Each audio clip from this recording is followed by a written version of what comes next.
Fala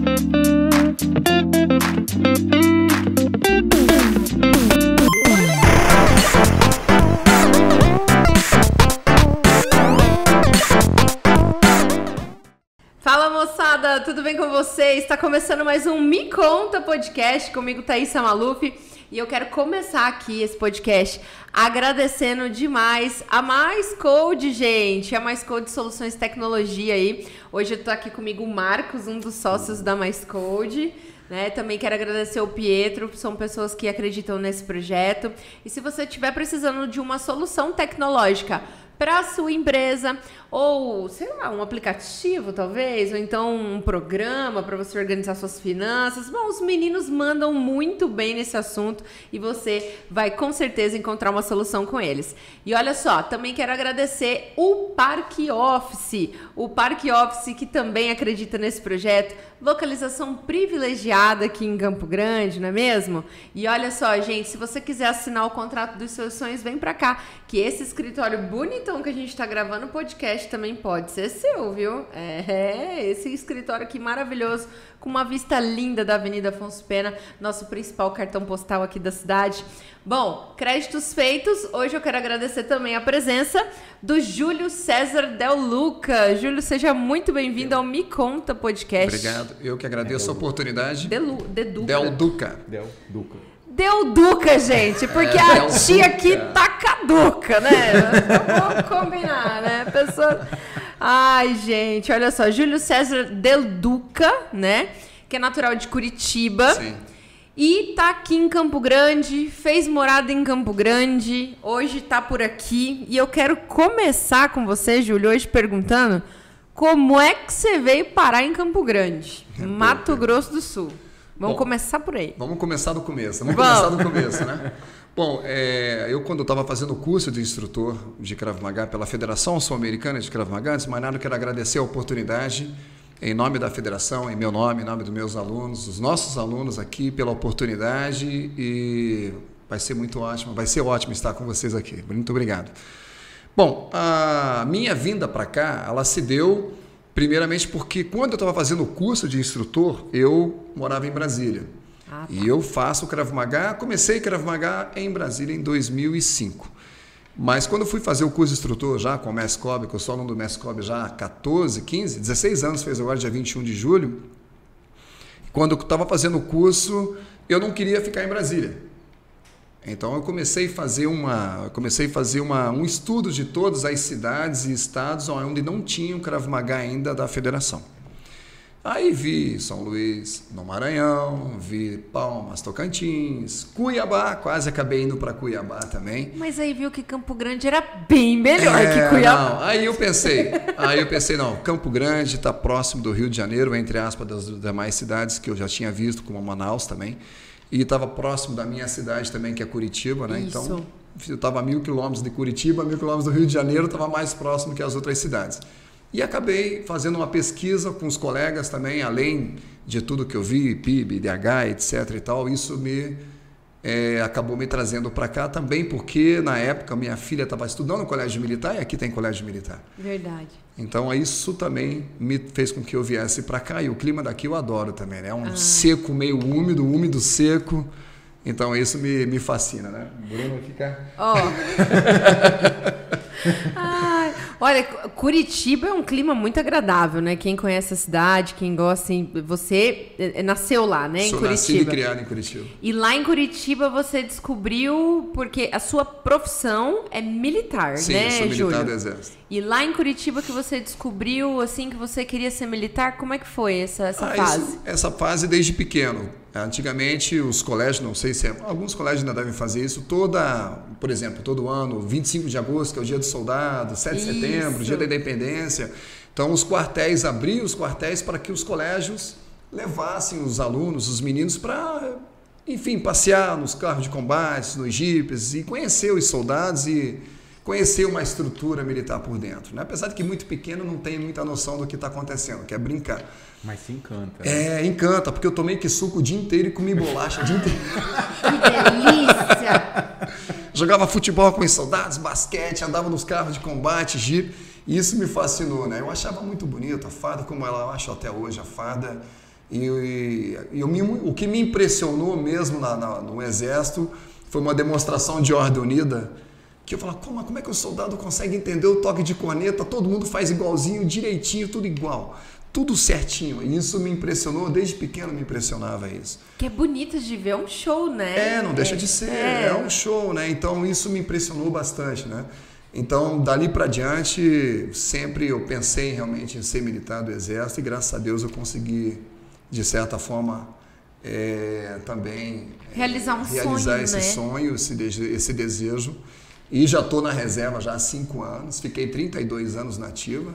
Que legal! E já estou na reserva e agora estou totalmente à disposição do Krav Maga como instrutor também. Que legal! É um período que nem a gente fala assim, os militares, eles têm muito valor, muitas vezes o nosso país ele não valoriza o militar, né, como ele deveria, que nem eu falo, já falei aqui em outros podcasts outras vezes, as pessoas não entendem muito bem como é que funciona a missão constitucional do Exército e tudo mais, mas quem tem o contato com os militares sabe o quanto é importante esse trabalho, né?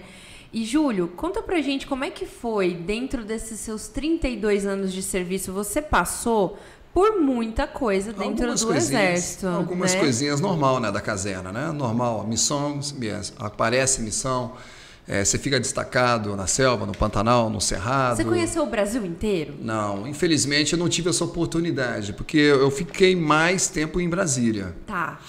Fiz estágios em Marabá, né? Fiz estágio em Marabá, na selva. Né? E depois tive a oportunidade também de servir no gabinete institucional da Presidência da República. Que legal! Fiquei lá como segurança presidencial durante 3 anos, né? Servi na assessoria de segurança da presidência durante 3 anos, de 2000 a 2003. Depois voltei para o gabinete do comandante do Exército, antigo ministro do Exército. Descobriram que eu sabia fechar as mãos, né? Olha só. E acabei fazendo parte também do Estado-Maior Pessoal do comandante do Exército também, por isso, e do chefe de gabinete. E depois surgiu a oportunidade de ir para os Estados Unidos. Fiquei 2 anos também em Washington. Em missão. Em missão. 2 anos em Washington pelo Exército Brasileiro. E é isso aí. Depois voltei para o gabinete, aí já no último ano de carreira, acabei sendo convidado para vir para o Mato Grosso do Sul, que eu já queria vir para Campo Grande de qualquer jeito. E acabei sendo convidado e aceitei de pronto, né? E veio para cá. E acabei vindo para cá. Você também falou, aqui assim, na nossa pré-conversa e tal, que você também teve a oportunidade de ir para o Haiti, né? Uhum. E aí, assim, eu gostaria, assim, só, na verdade, de ter uma impressão sua, né? Uhum. De como porque, assim, é um lugar que muitas vezes a gente acompanhou, assim, pela televisão, muitas vezes, né? A população brasileira acompanhou. Muitas vezes as pessoas falam assim, beleza, mas o que o Brasil foi fazer no Haiti, né? Então, o que o Brasil foi fazer no Haiti, Júlio? Porque muitas pessoas até hoje se questionam, né? Porque é um país que parece que o negócio não desenvolve, né? Não desenrola. Infelizmente, né? O problema do Haiti, vamos dizer assim, o problema do Haiti, na minha visão, tá? Não na visão institucional Exército Brasileiro, sim, claro, nem nada. Minha visão de Júlio César. Na minha visão, o problema do Haiti começou lá atrás no Papadoc e Baby Doc, né?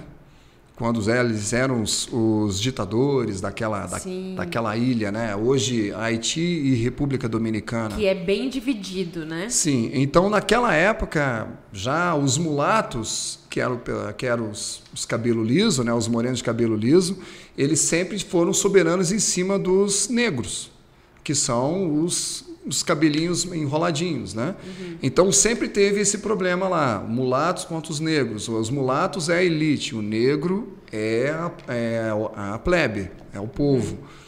E tanto lá é diferente que lá os ricos, ou seja, os ricos moram no morro. Isso. E a plebe mora na praia, né? Mora mais embaixo. É diferente aqui do Brasil. Aqui no Brasil, o morro se tem a ideia de favela. Lá não, o morro lá é só elite. Tanto é que tem o Pentonville, chamado lá, onde só vive a nata, né? Também é explicável isso porque lá tem rota de furacão, né? Em agosto, setembro, passa a rota de furacão que vai para a costa dos Estados Unidos, ali para aquela área de Nova York, Miami, né? Da Flórida. Então, o Haiti, o grande problema do Haiti, primeiro começou assim. E depois o primeiro presidente negro que teve lá era um padre, que era o Aristide Bertrand, né, se eu não me engano. Aristide Bertrand, isso mesmo, que era padre, foi eleito presidente e da noite para o dia ele acabou com as Forças Armadas, criou uma polícia chamada PNH, Polícia Nacional do Haiti, e como se fosse uma milícia dele. E acabou com as Forças Armadas, aí o cara que era sargento, coronel, capitão do Exército, da Marinha Aeronáutica, no dia seguinte ele não era mais ninguém. Aí quando o pessoal acordou no dia seguinte que não tinha mais Forças Armadas, cada um pegou seu armamento, pegou seu pessoal e começou um problema sério lá de gangues, de sargento contra cabo, cabo contra tenente, tenente contra coronel e assim por diante. Nossa. E o tráfico de armas, né? Que lá é a rota de tráfico para tudo, de armamento, de drogas e tudo, né? Então o grande problema todo foi esse start, esse boom que aconteceu. Isso na minha visão. E logo depois, então, depois que começou tudo isso, Aristide Bertrand ele não conseguiu mais dominar o problema que ele tinha criado, que era o problema de gangues, um contra o outro, cada um tinha o seu território, ninguém passava para um lado para o outro, que de repente ele passava na minha área, eu achava que ele era da sua gangue, eu matava ele e vice-versa. Entendeu? Virou um grande campo de guerra, o país inteiro. Virou. Então o que ele fez? Ele pediu ajuda para a ONU, para a ONU mandar uma missão de paz para lá para pacificar o país, para que o governo conseguisse andar. Só que quando ele pediu, ele acabou sendo exilado. Acho que ele foi, não sei para qual país, não lembro qual país que ele ficou exilado, não sei se na Guiana Francesa, não lembro, mas que ele foi para a Guiana Francesa. E ele ficou exilado, então quando a ONU constituiu a missão, a MINUSTAH, que em francês é a Missão das Nações Unidas para a Estabilização do Haiti, em português, né? E então o Brasil, pelo seu histórico, já tinha estado no Canal de Suez, pelo seu histórico de ser versátil, o soldado brasileiro ser mais, digamos assim, caloroso, né? Ser mais... E tem mais tato para trabalhar com todo mundo. Então a ONU determinou que o Brasil fosse o comandante daquela missão, onde tinham acho que 23 ou 26 países que o Brasil foi comandante. Então, quando o Brasil foi nomeado comandante daquela missão, o general Heleno foi o primeiro comandante, foi o primeiro Force Command do Haiti. E o Brasil, óbvio, sendo o comandante, tinha o maior número de contingentes. Então, de 6 em 6 meses, o Brasil mandava 1.200, 1.300 homens para lá. E o Brasil foi para lá exatamente para isso, para estabilizar, pacificar o povo, para que o seu governo conseguisse legislar as leis e fazer as legislações para que o povo conseguisse realmente andar no seu dia a dia. Nós estávamos lá não para fazer o aciso para o Haiti, e sim para fazer com que a população entendesse que o governo tinha que continuar andando. Garantir a estabilidade. Garantir a estabilidade, exatamente. A gente não foi lá para melhorar a estrada, a gente não foi para lá para dar comida, para reconstruir o país. A gente não foi para isso. A gente foi lá para mostrar, para ensinar o haitiano a pescar e não dar o peixe para ele. Né? Nós fomos para lá para garantir a lei e a ordem. E é claro, e nisso sempre tinha um aciso, vai para uma creche, vai para outra, ajudava a população, o brasileiro gosta de ajudar, o brasileiro é caloroso. Tem essa coisa da solidariedade na veia, né? Exato, então não tinha como. Então no nosso portão lá, muito, muito haitiano pedindo comida, pedindo trabalho, pedindo emprego. O haitiano ele trabalhava o dia inteiro na base nossa lá por $5 para almoçar e tomar café da manhã. Então era normal nós militares lá também da missão adotar uma família lá para ajudar todo mês, alguma coisa, para que a pessoa, né, a família conseguisse desenvolver-se. Exatamente. Muito valoroso o seu depoimento. Eu acho que é muito importante as pessoas entenderem o que acontece, né? Porque muitas vezes as pessoas querem entender, né? E falam assim, como que rola, né? E o interessante é que o Haiti foi o primeiro país das Américas a ter a independência, né? Se eu não me engano, foi em 1820, alguma coisa. Eu, sinceramente, eu não lembro. Ele era uma colônia francesa, Era uma colônia francesa. Tanto é lá que lá o pessoal usa o creole. Isso, que é uma mistura, né, do dialeto que eles têm. Como se fosse o Guarani, como se fosse o nosso Guarani aqui dos paraguaios com o Paraguai, né, com o espanhol. Exato. E lá eles desenvolveram o dialeto chamado creole. Que é a mistura do francês com esse dialeto ali, né? Exatamente, mais colonizado. Né? Exato. Que importante e interessante. E aí, o Júlio passou por tudo isso, acho que deve ter sido, assim, uma experiência engrandecedora como ser humano, como profissional, né? Ímpar. E aí você começou o Krav Maga, que você falou, lá em 2005. 2005. Em Brasília. Em Brasília. Eu fui aluno de uma mulher. Quem te apresentou o Krav Maga? Isso que eu quero saber. Porque muitas vezes eu tava andando aí na rua, tropecei no Krav Maga. Como é que você tropeçou? A primeira vez que eu ouvi falar de Krav Maga foi em 2001, que eu estava já na segurança do presidente da República, na época era o Fernando Henrique. E a primeira vez que eu ouvi falar, eu não sabia nem falar direito o Krav Maga, por isso eu nem dei muita importância. O que me chamou um pouco a atenção, porque é uma arte oriunda de Israel, eu sou filho de judeu, né? Então isso me chamou um pouco a atenção, mas mesmo assim eu não dei muita importância porque eu não conseguia falar. Né? Não consigo falar, não tô nem aí. Cravo o quê? Cravo na cara? Não, que negócio cravo na cara. Que negócio é esse? Não, é verdade, cravo. Uma vez quando eu cheguei aqui em Campo Grande, eu fui numa academia para tentar arrumar um tatame lá para dar aula. Daí eu cheguei lá e disse, você dá aula desse negócio? Que legal, isso é uma massagem bacana. Eu falei, é uma massagem tântrica. Cara, fica molinho. Eu já vi falar, é uma massagem, né? Eu falei, dorme assim, uns 2 dias se deixar. Às vezes dorme mais tempo. Então, na verdade, a primeira vez que eu vi falar foi lá na Presidência da República.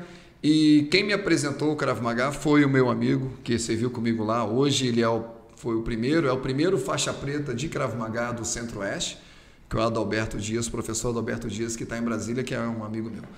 E aí eu reencontrei o Adalberto, depois que eu já tinha saído da presidência, eu reencontrei o Adalberto num dos cursos de segurança e proteção de autoridade na PE de Brasília, né? No BPAB, do Batalhão de Polícia do Exército de Brasília.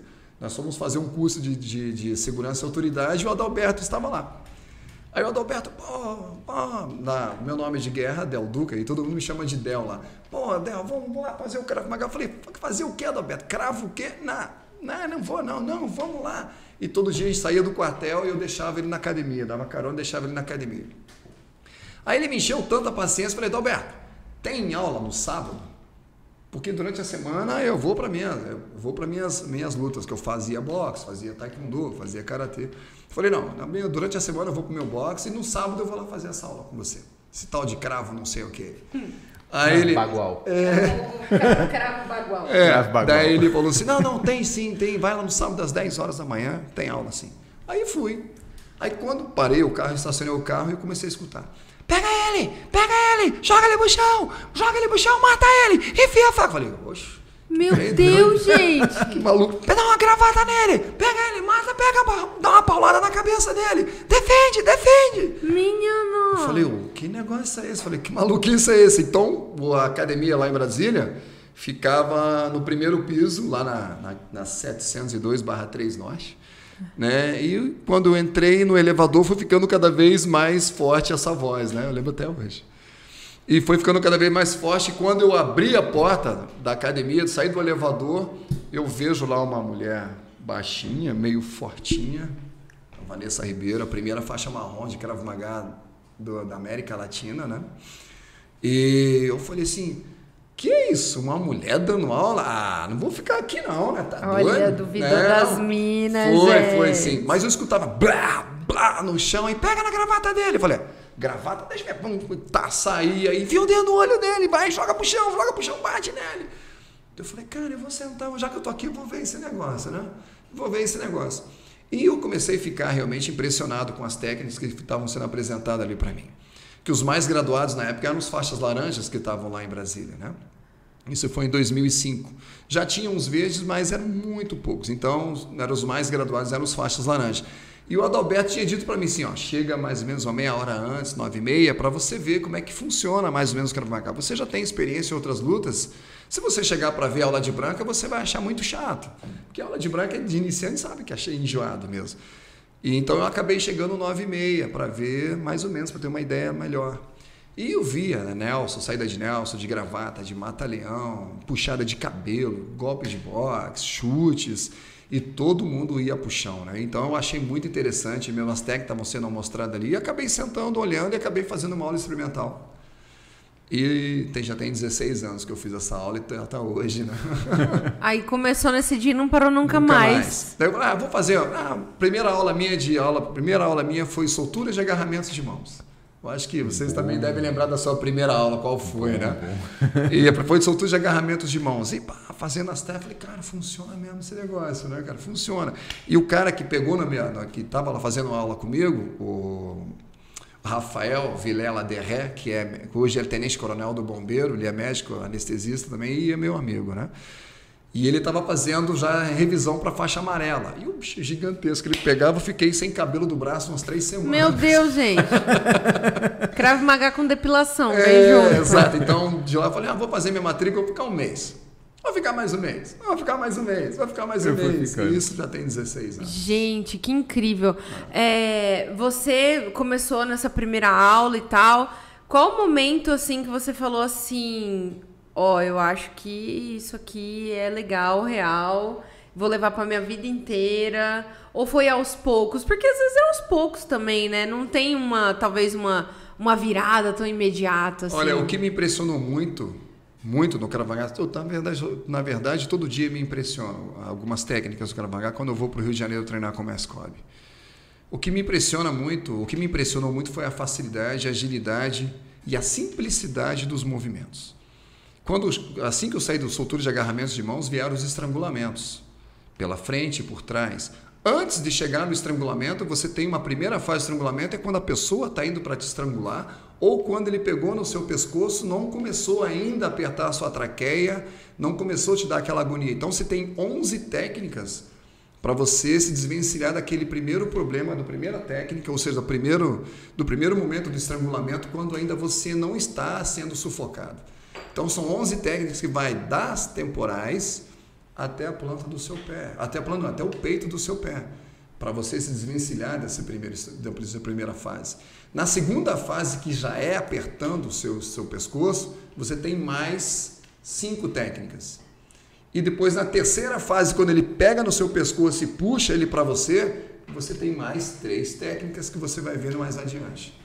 Entendeu? Então, assim, a simplicidade que você acaba tendo para resolver qualquer tipo de problema nessa situação, foi isso que me impressionou. E para um tipo de agressão que você tem, que você possa sofrer, você recebe um monte de variações de técnicas que você pode usar uma delas para sair daquela situação. Gente, eu tô bem impressionada, porque eu não fazia ideia que funcionava assim, né? Fazer uma aula. Então, vamos convidar, vamos fazer uma aula, querida. Eu vou ter que ir mesmo. Assim, o Marcos, gente, tá aqui com a gente hoje. O Marcos, ele é uma pessoa muito suspeita pra estar aqui nessa entrevista comigo hoje, porque ele é aluno do Júlio também, né? Tanto ele quanto a Inara, a esposa dele, que também trabalha aqui com a gente. Você aí já deve ter visto aqui no podcast a Inara várias vezes. E os dois são bem insanos. Eles são, tá vendo, gente? Por isso que se dão bem os dois, dá certo os dois, um com o outro e tal. Agora, Marcos, agora eu que vou te entrevistar também. Tá bom. Você conheceu o Júlio, como é que foi esse primeiro contato? Porque a gente já conheceu o Júlio, eu queria saber desse primeiro contato, porque eu queria sentir essa impressão, vai que eu, né, dou o meu primeiro passo também, né? Acho que nem o Júlio sabe dessa história. Não, acho que sabe sim, né, Júlio? Eu já contei. Então, na verdade, assim, eu ouvi falar do Krav Maga muito antes de eu começar a treinar, mas muito antes mesmo, né? Mas era algo assim, tipo aquelas fantasias, igual tem as fantasias do Kung Fu, que os caras voam, né? Então, sobe parede das costas. Fala Krav Maga, você imagina tipo um... Não, é porque na verdade o Krav Maga também, quando ele foi aberto, aí o Júlio me corrige se eu estiver errado, tá, Júlio? Mas era a impressão foi a história que eu ouvi, né? Quando ele foi aberto de Israel e acabou indo para o mundo, ele compôs o ensino esse compilado de técnicas para as principais forças de defesa especiais, né? Então você pega, por exemplo, Black Ops, os Navy SEALs.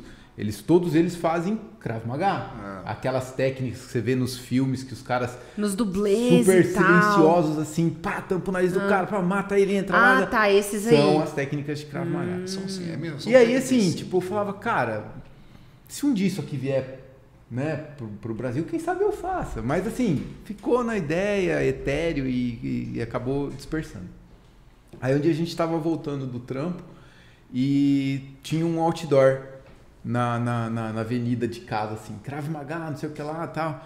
E a Inara falou, eu quero fazer isso aí. Eu falei, que você quer fazer? Bem a cara da Inara, né, gente? Eu e quero aí fazer a Inara isso aqui. me encontrou, não, eu quero fazer. Eu falei, eu não vou fazer esse negócio não, Inara.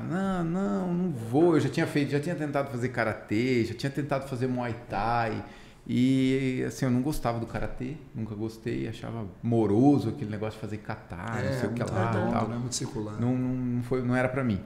Aí eu falei, só que eu tava entrando numa fase zen, eu falei, eu quero fazer tai chi. Falei, não, tá, você vai fazer Krav Maga, eu vou fazer tai chi. Aí ela falou, tudo bem, mas vamos fazer o seguinte, vai lá, faz uma aula comigo, a gente faz junto, e aí depois eu vou e faço uma aula de tai chi com você. Falei, tá bom, beleza, então vamos. Cara, primeira aula, velho. Né? Mulher é difícil, né? Exatamente como o Júlio falou, assim, um negócio insano. Nós chegamos pra aula, eu olhei aquilo lá, falei, caraca, velho, não é possível, mano. E aí, quando a gente foi fazer a aula, mano, eu saí de lá destruído, assim, cara. O aquecimento que o Júlio dá é digno dos carinha que começam no exército, assim, sabe? Pega aqueles caras que nunca fizeram nada, andando de bicicleta o dia inteiro. Tá vendo? Põe no e aí sol o povo lá, ainda velho. Fica falando que pinta só meio fio e capina a calçada, não é não, gente? Cara, é insano, mano. Nós saímos eu lembro que eu saí de lá destruído. Eu entrei no carro e falei pra Inara... Não entrei no carro, nós terminamos lá. Não consegui entrar no carro, desmaiei antes, na verdade. Tô lembrando nós saímos lá e ela falou, tá,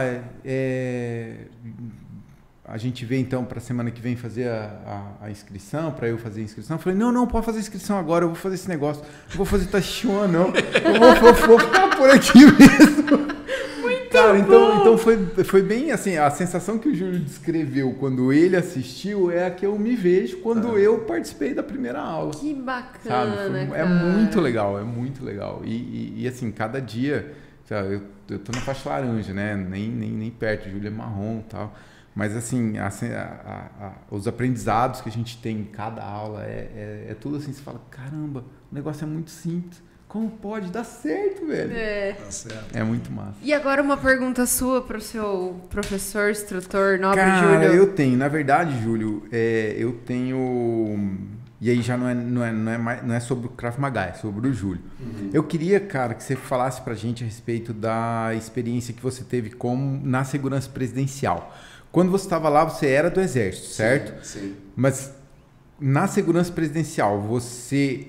ia fardado, ou ia civil? Como que é essa experiência, essa realidade que a gente que de tá alguém aqui não faz ideia, né, de alguém cara? que faz parte da segurança presidencial, que tá ali colado que é o com principal o presidente, figura do poder executivo do país, né? Exatamente. Tipo, na época você você foi segurança do Fernando Henrique, né? Henrique, então a gente estava o Brasil estava entrando num momento de calmaria, não institucional, mas financeira, né? Sim, então a gente estava saindo de um problema financeiro gigantesco, que foi até o final da década de 90 e acompanhou todo mundo, né? E com o Itamar Franco eles conseguiram fazer um bom plano. O real. O real. A gente não sabe se ele realmente foi. Cruzados novos, cruzados de real. O RV. Gente, eu lembro desse negócio todo aí, viu? Depois vocês ficam falando que só vocês estão idosos. Os dois, eu tô idoso, eu também, mas eu lembro. E aí eu tenho muita curiosidade de saber como que foi essa sua experiência como segurança presidencial. Como é? Pessoal. Bom, a segurança boa é aquela que não é percebida, né? Ela está na velada. Segurança boa é aquela. E a segurança do presidente da República e do vice-presidente e dos seus familiares, primeira e segunda geração, ela 90%, mais de 90% é feita por militares do Exército. Uhum. Os outros 10% é dividido em marinha, aeronáutica e policiais. Seja policial militar, civil ou federal. Federal é muito pouco, muito raramente o policial federal, pelo menos na época que eu estava lá, policial federal muito raramente quer trabalhar na presidência da República porque a remuneração não é muito boa, né? Lá na verdade, missão institucional, não tem, digamos assim... Não tem louros para colher. Não tem louros financeiros para você, é mais mesmo uma missão mesmo, né? Patriótica. Exato. Né? Então, a gente não trabalha fardado. O militar que está na seção de segurança, assessoria de segurança, ele não trabalha fardado. Ele tem que trabalhar a paisano, descaracterizado. Mas como ele está com o presidente, geralmente ele está de terno, gravata. Terno escuro, camisa clara, gravata escura. Sapato emborrachado, não pode ser sapato sola de couro, porque senão você, num piso desse, você escorrega. Tá? E estar com o seu estado físico em dia. E o fonezinho, aquele assim, ó. Aquilo lá, aquele ali você... Não, aquele ali, não, eu acho aquilo o máximo, gente, só queria deixar aqui registrado que eu acho aquilo incrível. O fone auricular ali, na verdade, você está ouvindo o seu superior e toda a segurança e prestando atenção em tudo. Então, você tem que ter você tem que ter várias gavetas. Sentidos, né? Você tem que ter várias gavetinhas na sua cabeça para você guardar a informação que você está recebendo do chefe da assessoria de segurança, do homem mosca que está com o PR01, né, que é o PR1 que a gente chama, que é o homem mosca que está com o presidente, e da célula de segurança que está vendo e da velada também. Então você está com um monte de informação no seu ouvido. E você tem que prestar atenção em tudo e em todos. Isso é ser multithread.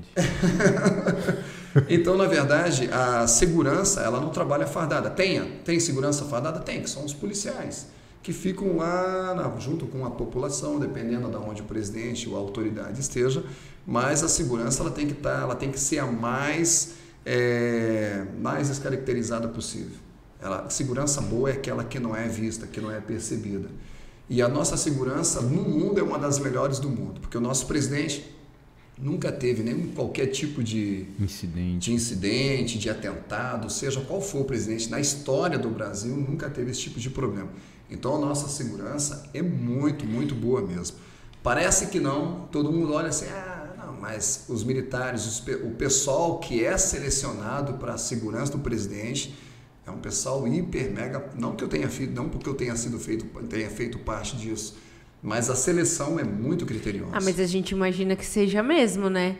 Até porque para estar, que nem a gente falou, próximo de uma pessoa que é o que a gente fala assim, que tem todo o poder da caneta, né? Do país, o que o cara assina se faz valer, né? Exato. E uma coisa que me chamou muita atenção quando eu estava na assessoria de segurança, que na época era o coronel Pafiadash, que era o chefe da segurança, e hoje é general do Exército, Manuel Luiz Narvaz Pafiadash, ele falou o seguinte, ele falou assim, olha, saibam de uma coisa, vocês não estão aqui para fazer a segurança do Fernando Henrique Cardoso, não importa a bandeira que ele está levantando, vocês estão aqui para prover a segurança do presidente da República, que é escolhido pelo povo. Então nós somos Exército, nós somos povo e nós temos que prover a segurança dele, não do Fernando Henrique, e sim do presidente da República. Autoridade. Autoridade, presidente da República. É a figura que ele representa. Exatamente. Né? Então, a nação colocou ele lá e a gente tem o dever de protegê-lo. Então, isso fez com que muitos de nós que estavam na segurança lá virassem a chave. Ou seja, não, realmente, vamos cumprir a missão como tem que ser cumprida. Não importa se eu gosto ou não gosto dele. Se você gosta ou não gosta. Se você tiver que levar um tiro, você leva. Se você tiver que levar uma facada, você leva para proteger o presidente. É vestir a camisa exata, realmente... Isso, na verdade, é um papel de um segurança, né? Uhum. Já aconteceu daquelas assim, né? Eu nem sei se você pode falar isso. Tem três você tem 3 respostas que eu posso te dar. A resposta que eu posso te dar, que eu não devo dar e a que eu não quero dar. Tá bom. Vamos ver, então, se essa você pode dar, Isso eu quero dar também. Meu Deus. Ô, Júlio, já aconteceu assim, por exemplo, de você estar fazendo a segurança de um presidente... e acontecer alguma intercorrência suspeita, porque que nem você falou, realmente um presidente do Brasil nunca sofreu nenhum atentado de fato, né, como houve, por exemplo, com o Kennedy, como houve, por exemplo, tipo, o Papa João Paulo II, que acabou levando um tiro também, né, mas assim, houve alguma situação que vocês já se viram assim, do tipo, opa, temos um suspeito ali que é um forte indício de que possa acontecer algo? Porque, que nem, vocês são muito preparados e eu fico impressionada com a forma como você fala, porque o seu raciocínio é muito rápido, a sua linha de fala, de raciocínio é muito rápido. Talvez eu não treinei essa condição, talvez, em mim, né? Eu sou uma pessoa muito social, muito afetiva, eu ia querer abraçar as pessoas. Então, isso eu acho que dificultaria isso pra mim. Mas aconteceu já de vocês terem essa percepção, falar assim, equipe, ó, tá acontecendo um negócio que não tá legal aqui, essa situação pra gente. O segurança, ele tem que ter o olho de enxergar. Principalmente uma segurança presidencial. E não o olho de ver, de enxergar. Você tem que olhar, ver e enxergar, ou seja, se antever qualquer tipo de situação que possa vir a acontecer com a autoridade máxima, que é o PR, tá? Que é o presidente. Mesmo que você não tenha certeza, é atuado. Se qualquer um dos seguranças sentiu que tem algum movimento suspeito, ele vai ser abordado. Tá lá o Marcos passando de mochila. Vai ser abordado. Super de a gente boa. sempre fala o seguinte, é melhor você errar para mais do que errar para menos. É porque o errar para menos pode custar a vida da autoridade, né? Exatamente. É melhor eu levar o menino lá para a sala, fazer uma vistoria nele tudo, uma revista nele tudo, e perceber que ele não, perceber que ele não, era só um suspeito, mas não traz problema nenhum, e libera ele, vai embora, pronto. Do que você achar que ele não vai fazer nada, ficar naquele negócio, será que é, será que não é, de repente ele traz... Explode, sei lá, né? Vai que, né? Mas tudo possível. Então, Deus. A grande verdade é essa, se tem algum ato, algum movimento suspeito, e se o segurança consegue identificar, pode ter certeza que eles vão abordar. E isso é muito sutil que ninguém percebe. Como eu disse, o segurança boa é aquela que não é vista, não é percebida, né? Então, ele é convidado, sai da sala, sai do ambiente, vai lá para a sala de interrogação, de interrogatório e pronto. Eita, eu fico pensando, na verdade, como deve ser difícil, porque assim, aí que nem eu te falei, na minha cabeça passa 1001 situações, né? Por exemplo, até em Brasília, vocês devem ter uma estrutura pronta, mas imagina, por exemplo, um presidente, tipo, uma inauguração num lugar que não é... que vocês não conhecem antes, né? Tem todo um prévio? Protocolo, tem. Quando o presidente vai para qualquer cidade, para qualquer lugar, é mandado um escalão avançado antes. Fazer uma varredura no local. 20, 30 dias antes. É mandado um escalão avançado para fazer mapeamento da área, planos de fuga, plano A, plano B, plano C, né? Ou seja, quando um presidente, então, que a gente recebe essas notícias, o presidente da República vai vir para Campo Grande. Já esteve aqui, já fez tudo que tinha. 30 dias atrás, já estava tudo organizado. Já tá tudo, e fica uma equipe aqui esperando o presidente do SCAV, né, que a gente chama do SCAV, escalão avançado. Mas, gente... Fica aqui já esperando a equipe e o presidente chegar. Não adianta você pensar que vai tacar ovo no presidente e sair impune essa parada, porque provavelmente você nem ovo vai comprar. Aqui em Campo Grande, o Comando Militar do Oeste já foi acionado 20, 40 dias antes, já selecionou a equipe de segurança, né, do local, já tem os militares. Mas a equipe que ele traz. Porque vem uma galera com ele. Claro, tem uma equipe da presidência, né, dos seguranças que andam, tem uma escala que é feita 2 seguranças, e vem uma escala, vem um SCAV, vem um escalão avançado, e depois vem uma equipe junto com o presidente. Eu acho o máximo aqueles batedores, sabe? Que vão de moto na frente, vai fechando as ruas, vai passando aquilo. Eu acho o máximo aquilo, eu acho muito legal. Ô, Júlio, vamos lá. Eu quero... a gente falou da presidência da República. Temos mais, né, Marcos? Temos, eu podia falar também como foi essa experiência dele lá em Washington, né? Isso. Você foi para lá com qual missão? Era a parte do consulado? Era a proteção do consulado? Qual foi a tua missão lá em Washington? E como foi essa experiência lá nos Estados Unidos? A experiência é ímpar, né? Quando antes de ir para os Estados Unidos, um colega já falava assim, olha, tem 2 países no mundo só. Um é os Estados Unidos e o outro é o resto. E eu falei, lá irmão, rapaz, não, aqui não é bem assim não, aqui é nada, não, é assim, você vai chegar lá, você vai ver que é assim. E eles são gigantes. E eu tinha uma ideia, eu tinha uma visão completamente errônea dos norte-americanos, né?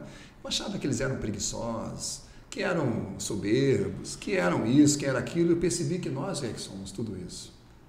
Eles são trabalhadores, são pessoas trabalhadoras, são pessoas de bem com a vida, que querem saber, vêm te cumprimentar, querem saber quem é você, quer saber, apesar de que o americano também é abelhudo, né? O Júlio tá chamando os caras de fofoqueiro de uma maneira educada. Mas eu vou dizer por que eles são assim. Porque lá eles querem saber quem você é, de onde você veio, porque lá não tem que nem aqui no Brasil, tem muros, janelas, tem grades nas casas. Eles têm que saber quem é você. Como é que vai te colocar dentro da casa deles? Né? E outra coisa, porque se acontecer alguma coisa na tua casa, pode vir para a minha também. Então todo mundo lá vigia todo mundo. Então, mas o americano é um povo extremamente caloroso também, ele recebe muito bem todo mundo que vem de fora. Que bacana. São trabalhadores demais, trabalham muito. O meu vizinho mesmo só via ele no domingo à tarde. Meu vizinho tinha 3 empregos. Os meus vizinhos. Eu só vi ele no domingo à tarde. Será que era o Júlio? Todo mundo veio, Cris. O meu marido tem 2 e para esse, no caso, tinha 3, né? Eu só via eles no domingo à tarde. Impressionante. Então, a experiência que eu tive lá foi muito legal. Mas voltando, como que foi minha missão lá, eu fui na missão, entre aspas, diplomática. Tá. Né? Para onde eu fui, chama-se Comissão do Exército Brasileiro em Washington. É uma assessoria do gabinete do comandante do Exército, né, que está lá justamente para comprar material dos Estados Unidos e do resto do mundo, para o Exército e também de repente, para a Polícia Federal também. Né? Então, se compra equipamento de informática, se compra equipamento É como bélico. se fosse uma troca de tecnologia, Exato. Transferência, que é o nome, né? Transferência de tecnologia. Como se fosse, né? Então, mas essa comissão, ela existe desde a Segunda Guerra Mundial, quando o nosso país participou da Segunda Guerra Mundial através da FEB. E o Brasil se viu na necessidade de montar um escalão avançado em Nova York para receber esse material do Exército norte-americano, para equipar nossas tropas que iam para a Itália, ou seja, que iam participar do teatro de operações na Segunda Guerra Mundial. Então, primeiramente, ela foi criada em Washington, depois se mudou para Nova York, para New York, e depois que acabou a Segunda Guerra Mundial, ela voltou para a base, que é em Washington, onde está até hoje. Tá? Ela está, se não me engano, ver se eu lembro o endereço, fica na Wisconsin, a avenida é Wisconsin, o número não lembro mais, mas sei que fica lá em Washington, na avenida Wisconsin. Já tem 10 Deve ter uma bandeira do Brasil lá, só você se localizar, beleza? Tem. E, então a minha missão lá era a missão diplomática, tanto é que os nossos carros particulares eram ou seja, a placa azul de militar, ou seja, de diplomático militar. Diplomata, Né? E então, assim, eu conheci lá os outros militares do Exército norte-americano, estive nas bases, a gente fazia visitas, recebia visitas dos militares do Exército, da Marinha, da Aeronáutica, dos Estados Unidos, de outras nações que estavam lá também, porque era uma missão diplomática, de certa forma. Lá você usava farda? Lá usava farda.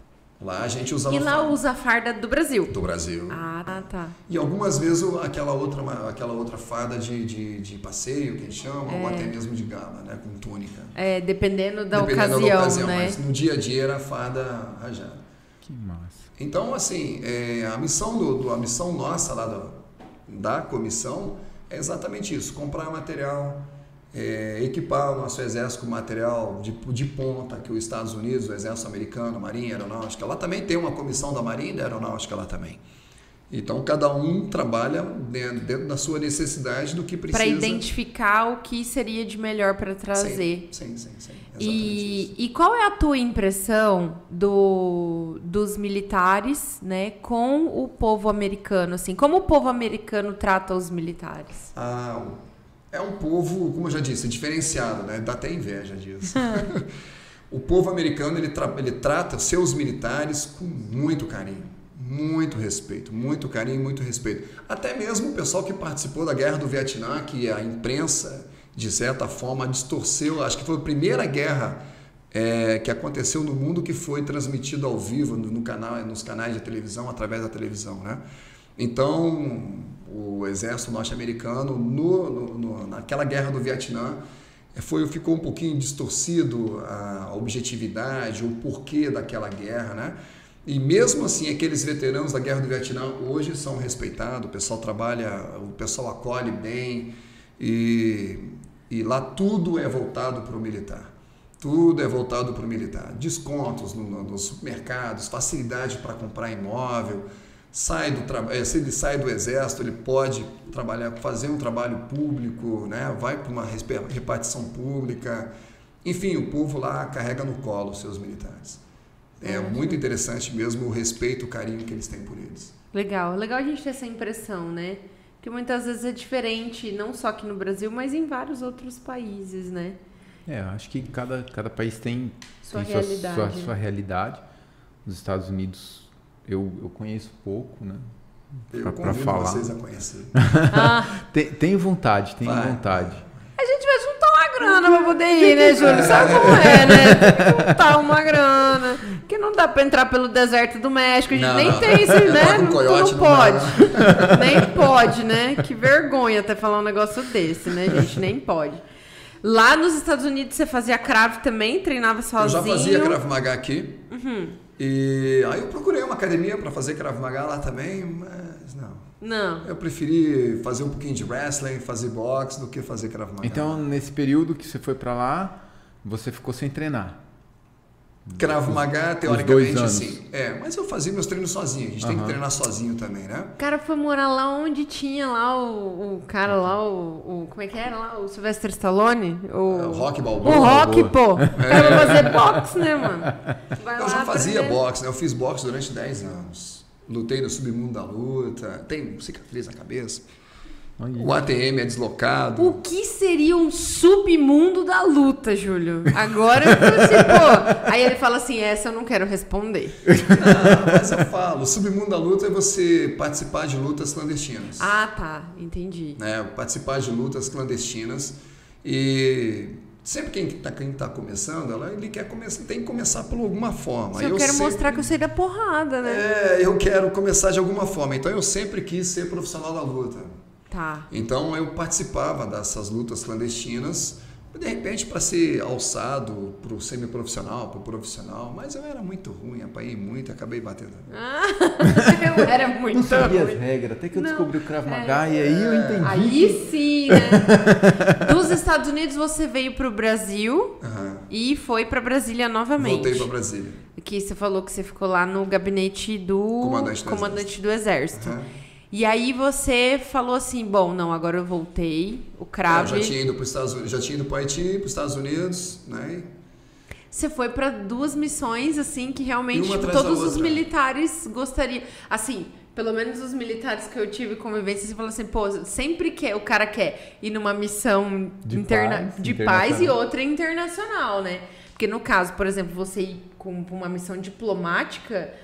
vamos dizer assim, é o suprassumo da carreira, assim, né? O Júlio, podemos dizer que o Júlio, como militar, realizou os sonhos dele como militar? Com certeza, não tenho o que reclamar, não, graças a Deus. Eu tô bem realizado, sim. E hoje, na verdade, eu acabei sendo convidado para retornar à força de novo depois. É verdade, porque tem essa possibilidade, né? E agora, desde abril, que eu estou de novo na ativa, né? Ou seja, retornei como prestador de tarefa por tempo certo, né? Ai, que bacana! Agora eu estou aqui na Afonso Pena, trabalhando agora com os inativos. Tá, na CIP 9. Ai, que legal. É CIP 9 porque é da 9ª Região Militar, tá, gente? Isso aí. Eu sei. Bom, isso aí. Essa eu sei. Isso, então eu estou dando um pouquinho mais da minha contribuição. Que legal, é importante, né? É importante porque também dá valor às pessoas que já serviram, bem quem né? Já serviu, né? É legal. Esse retorno seu você volta para ativa ou não? Você continua na reserva? Continuo na reserva. Continuo na reserva. Você é um contrato que o Exército faz com você. Mas você... De 2 anos. Tá, mas como militar, você volta como militar. Volto como militar, mas na reserva. Que interessante. Entendeu? Isso. Então, por exemplo, você trabalhou 30 anos numa empresa e você se aposentou, a empresa, não, Marcos, vamos ficar mais um tempo, eu pago um pouquinho mais para você continuar com a sua contribuição, ajudando os mais novos, mostrando ajudando todo mundo o que você já sabe fazer. E é basicamente isso. É muito legal. O legal é que... aproveitar a experiência de quem já passou. E o legal é que a legislação do Exército permite que isso aconteça justamente para como ele relatou, assim, você tem esse conhecimento e aí você pode auxiliar, é uma pessoa de confiança que já conhece o sistema, já conhece como funciona e aí pode orientar as outras pessoas mais jovens que estão entrando. Você imagina um monte de soldado novinho entrando, mexer com um monte de documento, palavras que os caras nunca viram na vida, não sabem, né? Exato, então essa parte administrativa, burocrática, na verdade, geralmente é pro mais que já tem um pouquinho mais, já foi experimentado um pouquinho, já carregou um pouquinho da mochila, né? Então, pra entender também, né? Chega um cara lá aposentado que teve uma sequela, por exemplo, tipo, um paraquedista. O cara arrebentou os 2 joelhos, pelo menos ele já tem uma noção, o Júlio já tem uma noção de como é o processo que o cara tem que entrar pra ter a aposentadoria adequada, o que ele pode, o que ele não pode, tipo isso, né? O pensionista, de repente, o militar falece, você tem que dar assistência para a esposa, para a filha, assim vai, é isso aí. Vixe, tanta coisa, gente. Esse Júlio eu falei pra você, tem muita coisa nessa cachola ali, gente. Só um pouquinho. E aí você, depois do trabalho, aí depois que você atendeu todas as viúvas, toda a galera lá, aí você vai pro Crave. Vou pro tatame. Pra descontar o trabalho das viúvas. Os meninos. A verdade... Tô brincando, gente. Brincadeiras à parte, mas é porque mexer com atendimento ao público não é fácil, né, Ju? Não é fácil. Apesar de que eu não fico na linha de frente lá. Tá. Eu trabalho numa seção onde a gente trabalha com direitos e benefícios. Então, a gente monta os processos, entra em contato, mas via telefone. Mas quem tem o pessoal do atendimento que é a primeira barreira. A primeira linha ali, né? Prova de vida, uns negócios assim, né? Ela sabe. Eu sei, cara. Já fiz matéria em todos os lugares imaginados. Eu sou amiga do 9º Batalhão de Suprimentos, tenho até uma placa. Bacana. Você tem uma placa lá? Eu tenho uma placa. Não, eu tenho uma plaquinha que eu ganhei. Eu ganhei uma plaquinha de amiga do 9º Batalhão de Suprimentos. Você podia ter trazido, né? Putz, verdade, né? Vou trazer outro. Verdade, putz. Podia ter trazido. Mas é muito legal, assim, que nem eu falei, né? Eu tava comentando, na verdade, com os bastidores. Bom, mas a galera que me conhece aí sabe, né? Que eu já trabalhei no Exército e tudo, mas não vou contar essa história aqui porque o entrevistado é o Júlio, né? Mas, gente, olha só. Ô, Júlio, você termina o seu trabalho e vai fazer a aula do Crave. Eu vou dar aula do Crave. Quantas... Posso só fazer uma pergunta que eu acho que eu não fiz lá no começo, mas que eu preciso saber? O que significa Krav Maga? Porque, né, tipo, você fala Krav Maga, tá, mas o que significa, né, a palavra, a luta, né, que a gente sabe que é de Israel, mas como que rolou isso? Falou assim, não, isso aqui é o Krav Maga agora. O Krav Maga em hebraico significa, traduzido para o português, né, significa combate de contato ou aproximado, tá? E o Krav Maga ele foi criado por um homem chamado Imi Lichtenfeld, que não era palestino, muito menos israelense. Ele era austro-húngaro. Austro-húngaro. Isso. Morava em Israel. Não, ele morava primeiro, ele morava na Áustria, né, na Hungria, né, pelo Principado Áustrico. Né? E então o Imi, com sua família judaica, o pai dele acabou com a ascensão do nazifascismo, dos grupos antissemitas. O Imi Lichtenfeld, o pai dele era policial, vamos falar do policial. O pai dele, Samuel Lichtenfeld, ele era policial da Hungria. Ele era da polícia secreta e ele era responsável pela defesa pessoal daqueles policiais, daqueles agentes. E o pai do Imi Lichtenfeld, ele era circense e também era expert em greco-romana, que hoje tem uma costela chamada de wrestling também, né? Então o Imi sempre acompanhava o pai dele e o Imi já com 14, 15 anos já era boxer e também era expert em greco-romano. Então o Imi, tendo um tio também que era médico ortopedista, e ele também sempre foi bastante interessado nessa área mecânica, biomecânica, funcionamento do corpo, como que funcionava. E ele sempre estava com o tio também, fazendo perguntas, até que o tio dele deu um livro de anatomia, né? E o IME começou a papirar, tal. E toda vez que o pai dele ia para uma aula de defesa pessoal para os seus policiais, o IME ia junto, o IME, o criador do Krav Maga. E sempre falava assim, pai, se o senhor pegar dessa forma, torcer para cá, para lá, vai ficar bem mais efetivo e com certeza vai ser bem mais rápido também para o policial. E o pai dele sempre anuía, né, com as dicas que o IME dava. Então, com isso, com a ascensão do nazifascismo, dos grupos antissemitas que aconteceu lá nos finais da década de 30 para 40, né? E o povo judeu começou a ser bastante perseguido hostilizado naquela parte da Europa. Então, principalmente, né? Então, esses grupos invadiam os bairros judeus para saquear, para estuprar, para bater, enfim, para surrupiar tudo mesmo, né? E o IME, desde pequeno, desde então, ele começava nos treinos, já era boxer, ele, de certa forma, liderava um grupo de resistência contra esses grupos que vinham atacar esses bairros. E então, dali para diante, ele começou a perceber que com os golpes de boxe que ele entendia, que ele fazia de academia, de competição, não dava para resolver. Ele perdia muito tempo em cima de uma pessoa, enquanto passava 3, 4, 5, 8 pessoas pelo lado dele. Ele perdia muito tempo, queria bater 1, 2, 3, 4, 5 vezes na mesma pessoa.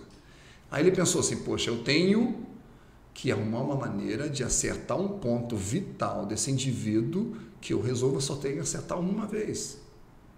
E com os estudos de anatomia e fisiologia que ele tinha, ele começou a observar os pontos vitais, os pontos sensíveis.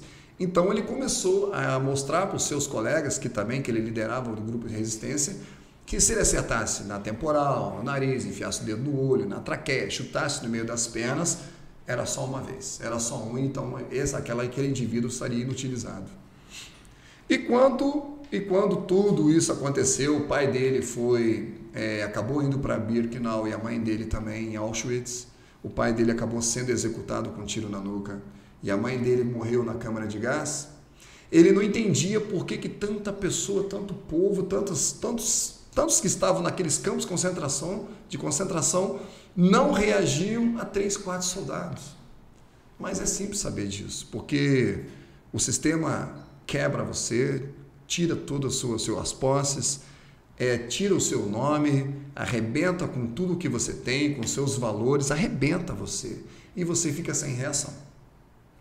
Então o IME, quando ele saiu no último barco da Áustria, da Hungria, para Israel, daquela área da Palestina, que na época não era Israel ainda, ele saiu num barco chamado Pencho, que depois de toda essa trajetória tem um livro chamado A Odisseia, que eu esqueci o nome do autor. Ele demorou 2 anos passando pelo rio Danúbio até chegar em Israel, só que ele não foi para Israel, ele acabou sendo resgatado e indo para a África. Ele acabou ainda servindo no Africa Corps, no exército inglês, que acabou resgatando esse barco, que teve muitos problemas, ele acabou mergulhando e tal, o barco parou no meio da geleira e ele saiu para buscar socorro, acabou indo parar na África. E claro, depois os ingleses foram lá, resgataram e levou esse pessoal para a Palestina e ele acabou indo para a África. Lá na África, alguns colegas que já estavam lá identificaram o IME e ele acabou ainda ajudando o exército inglês, ensinando o combate pessoal, a defesa pessoal que ele já tinha aprendido com o pai dele e acabou ajudando o exército inglês no combate contra os nazistas lá na África do Sul, né, que era o Africa Corps do nazifascista, né, do nazismo, do exército alemão. E depois de 2 anos ele foi liberado para entrar na Palestina. Chegando na Palestina, né, os ingleses que comandavam aquela área da Palestina. Estou sendo muito prolongado? Não, tá, tem tempo? Tá ótimo. A gente está aqui assim, ó. Então, o que acontece? Quando o IME chegou na Palestina, os ingleses dominavam aquela área. E o povo judeu que já estavam lá, eles não podiam usar nenhum tipo de armamento. Não podia usar arma, não podia usar faca, não podia usar bastão, não podia usar nada para se defender. E naquela área tinha um grupo chamado Fedaíns, que era um grupo de bandidos, era uma gangue bandida do Egito, que eram árabes, que entravam lá para saquear o povo judeu, etc, Mas, etc, do mesmo jeito. E com a chegada do IME, o IME foi reconhecido por alguns colegas deles que já estavam lá, e ele foi resgatado por um grupo, se eu não me engano, chamado Haganah, que depois deu origem ao exército israelense. E então ele começou a treinar esses paramilitares para ensinar esse povo a reagir contra os fedaínes, já que não podia usar arma. Ele ensinou esse grupo a usar o corpo, transformar o corpo deles numa arma, ou seja, uma máquina mortal. Uma máquina letal. Exato. Então, em 1942, início de 42, 43, 44, IME começou e batizou essas técnicas que ele desenvolveu junto com os colegas dele, chamado de Krav Maga. Na criação do Estado de Israel de 48, né, quando foi criado o Estado de Israel em 48, que graças a um brasileiro, né, Oswaldo Aranha, que era o secretário da ONU na época, então na votação para a criação do Estado de Israel ficou aquele impasse, ficou empate os votos. Então aí o secretário da ONU ele tem um voto de Minerva, e na época era Oswaldo Aranha, que era o secretário da ONU brasileira, e ele deu o voto favorável à criação do Estado de Israel. No dia seguinte da criação do Estado de Israel, 6 países que fazem fronteira até hoje com Israel, invadiram Israel para eliminar realmente o povo judaico, o povo judeu daquela área da Palestina. E a área que foi determinada para Israel é uma área totalmente árida, não tem nada. Se você chegar lá, não tem nada realmente. O mar, inclusive até mesmo o mar é morto, né? Não tem vida o mar. Lá não tem peixe, não tem vida, né, no mar morto lá. E então eles falaram, não, já que a gente vai dar uma área para esse povo, que seja essa área onde não cresce nada. E hoje todo mundo sabe como é que é Israel, né?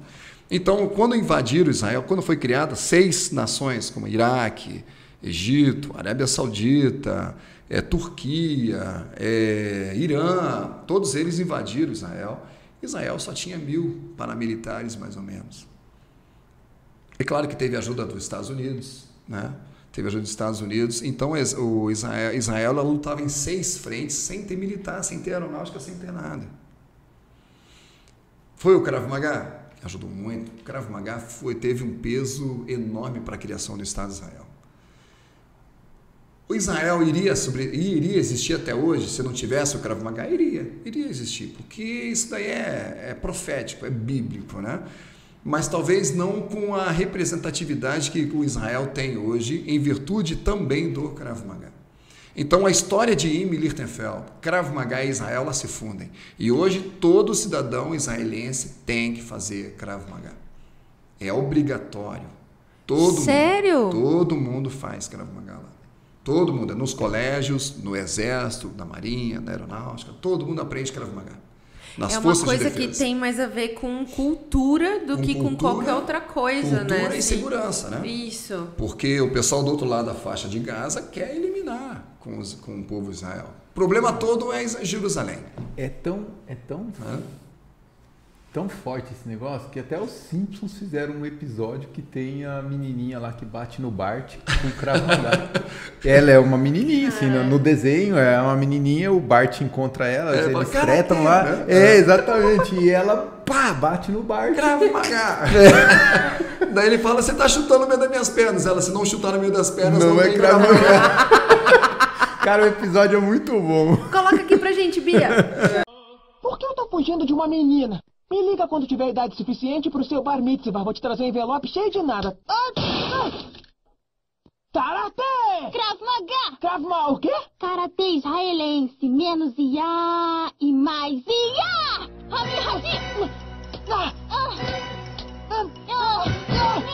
Você não luta como garota, nem como Milhouse. Não sei o que é Milhouse. Eu faço segurança para a excursão. Lidar com punks americanos como você conta como meu serviço militar. E sabemos tudo sobre você. Bart Simpson, bola de papel, queridinho da mamãe. Ai, caramba. Aí, essa não é a Arca da Aliança? Karatê! Mais uma vez, Krav Maga! Para de bater na minha virilha! Sem virilha, sem Krav Maga! Olá, virilha! Então o Krav Maga, ele foi criado com os movimentos naturais do corpo humano para qualquer pessoa mesmo aprender a se defender. E foi criado, hoje mais de 40 países no mundo usam o Krav Maga nas principais forças de defesa. Tem uma lógica que diz o seguinte: defesa pessoal até 1940 era uma coisa, depois de Imi é outra coisa. Imi Lichtenfeld. Até 1990, antes do Krav Maga chegar oficialmente no nosso país, no nosso continente, ninguém se atrevia a fazer defesas contra técnicas de ameaça de arma de fogo. Arma de fogo, nem brincar, ninguém faz nada, não. Entrega tudo que você tem, até a sua vida. Hoje em dia, não. Se você vê, todo mundo é expert em defesa de ameaça com arma de fogo. Por quê? Porque o IME, ele quebrou todo esse paradigma de defesas contra ameaça de arma de fogo curta, longa, na tua cabeça, nas costas, tal.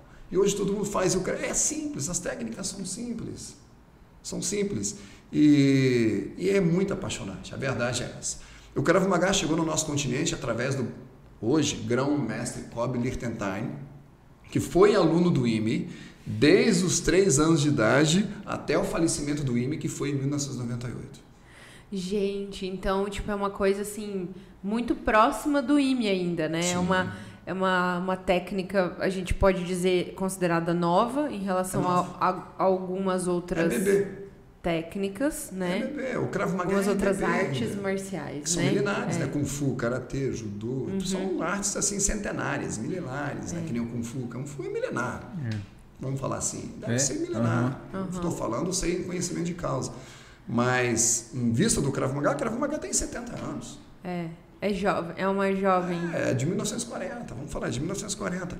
E então o Krav Maga chegou no nosso continente e no nosso país através do mestre Kobe Lichtenstein, que foi aluno direto do IME Lichtenfeld, desde os 3 anos de idade que começou. Também tenho aula, eu tenho kids também, né? E até o falecimento do IME, que foi em 1998. E eu tenho a sorte, todos nós que fazemos Krav Maga temos a sorte de ter o mestre Kobe ainda hoje como nossa fonte de sabedoria, técnica, como pessoa, como ser humano. Onde ele vive hoje? Ele mora no Rio de Janeiro. Ele chegou no dia 18 de janeiro de 1990, que inclusive o Congresso Nacional baixou uma lei, né? Que instituindo o dia 18 de janeiro como Dia Nacional do Krav Maga. Olha, que bacana. Então, foi o dia que o mestre Kobe chegou no Brasil. E o mestre Kobe chegou no Brasil, fixou residência no Rio de Janeiro e está lá até hoje, desde 1990. E que legal, né? E saber, a gente costuma dizer que a gente só tá a 6 pessoas de qualquer pessoa do mundo, né? Ele contando a história do IME, eu aqui, tipo, super uau. E ele tem contato com o mestre Kobe, que foi aluno do IME. E realmente é encantadora a história, né? E o mestre Kobe, para quem não sabe, ele é um visitante ilustre da nossa cidade. Ele recebeu a placa de visitante ilustre pela Câmara Municipal em 2019, aqui em Campo Grande. Que legal! Realmente, um visitante ilustre. Eu não sabia. Ele recebeu a placa, tá lá no nosso Instagram, tá lá na página Olha o Instagram bem. Da federação. E ele recebeu das mãos do vereador Maxold. Era Maxold?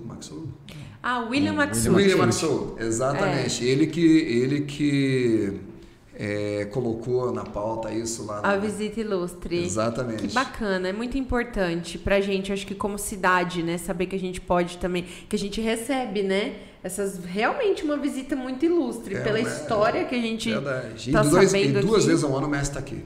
Ele já esteve aqui em junho, vai estar aqui em dezembro de novo, inclusive lançando o livro, o 6º livro do mestre Kobe, que é o mestre que mais escreveu livros sobre o Krav Maga, sobre o IME, sobre Israel. Olha que bacana. Que é filosofia, o legado IME Lichtenfeld do Krav Maga, que vai ser lançado dia 7 de outubro no Rio de Janeiro agora. Né? Nós estamos em outubro, né? 7 de outubro agora vai ser lançado o livro nacional, vai ser o lançamento do livro dele, e no dia 7 de dezembro, quando ele vem fazer o exame de faixa dos nossos alunos aqui, vai ter a noite de autógrafo e você está convidada. Lógico, gente. Para ir lá conhecer o mestre Kobe. Eu já fazer o Krav Maga já, porque eu vi.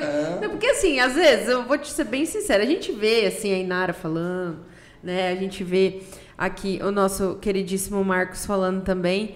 Mas aí você fala assim, não sei, mas é aí que tá, né? Você vê assim, quando você conta a história, porque eu sou uma pessoa, eu adoro contar a história das pessoas, eu adoro ouvir histórias. Legal. E aí, escutando, você fala assim, cara, que massa que é isso aí, né?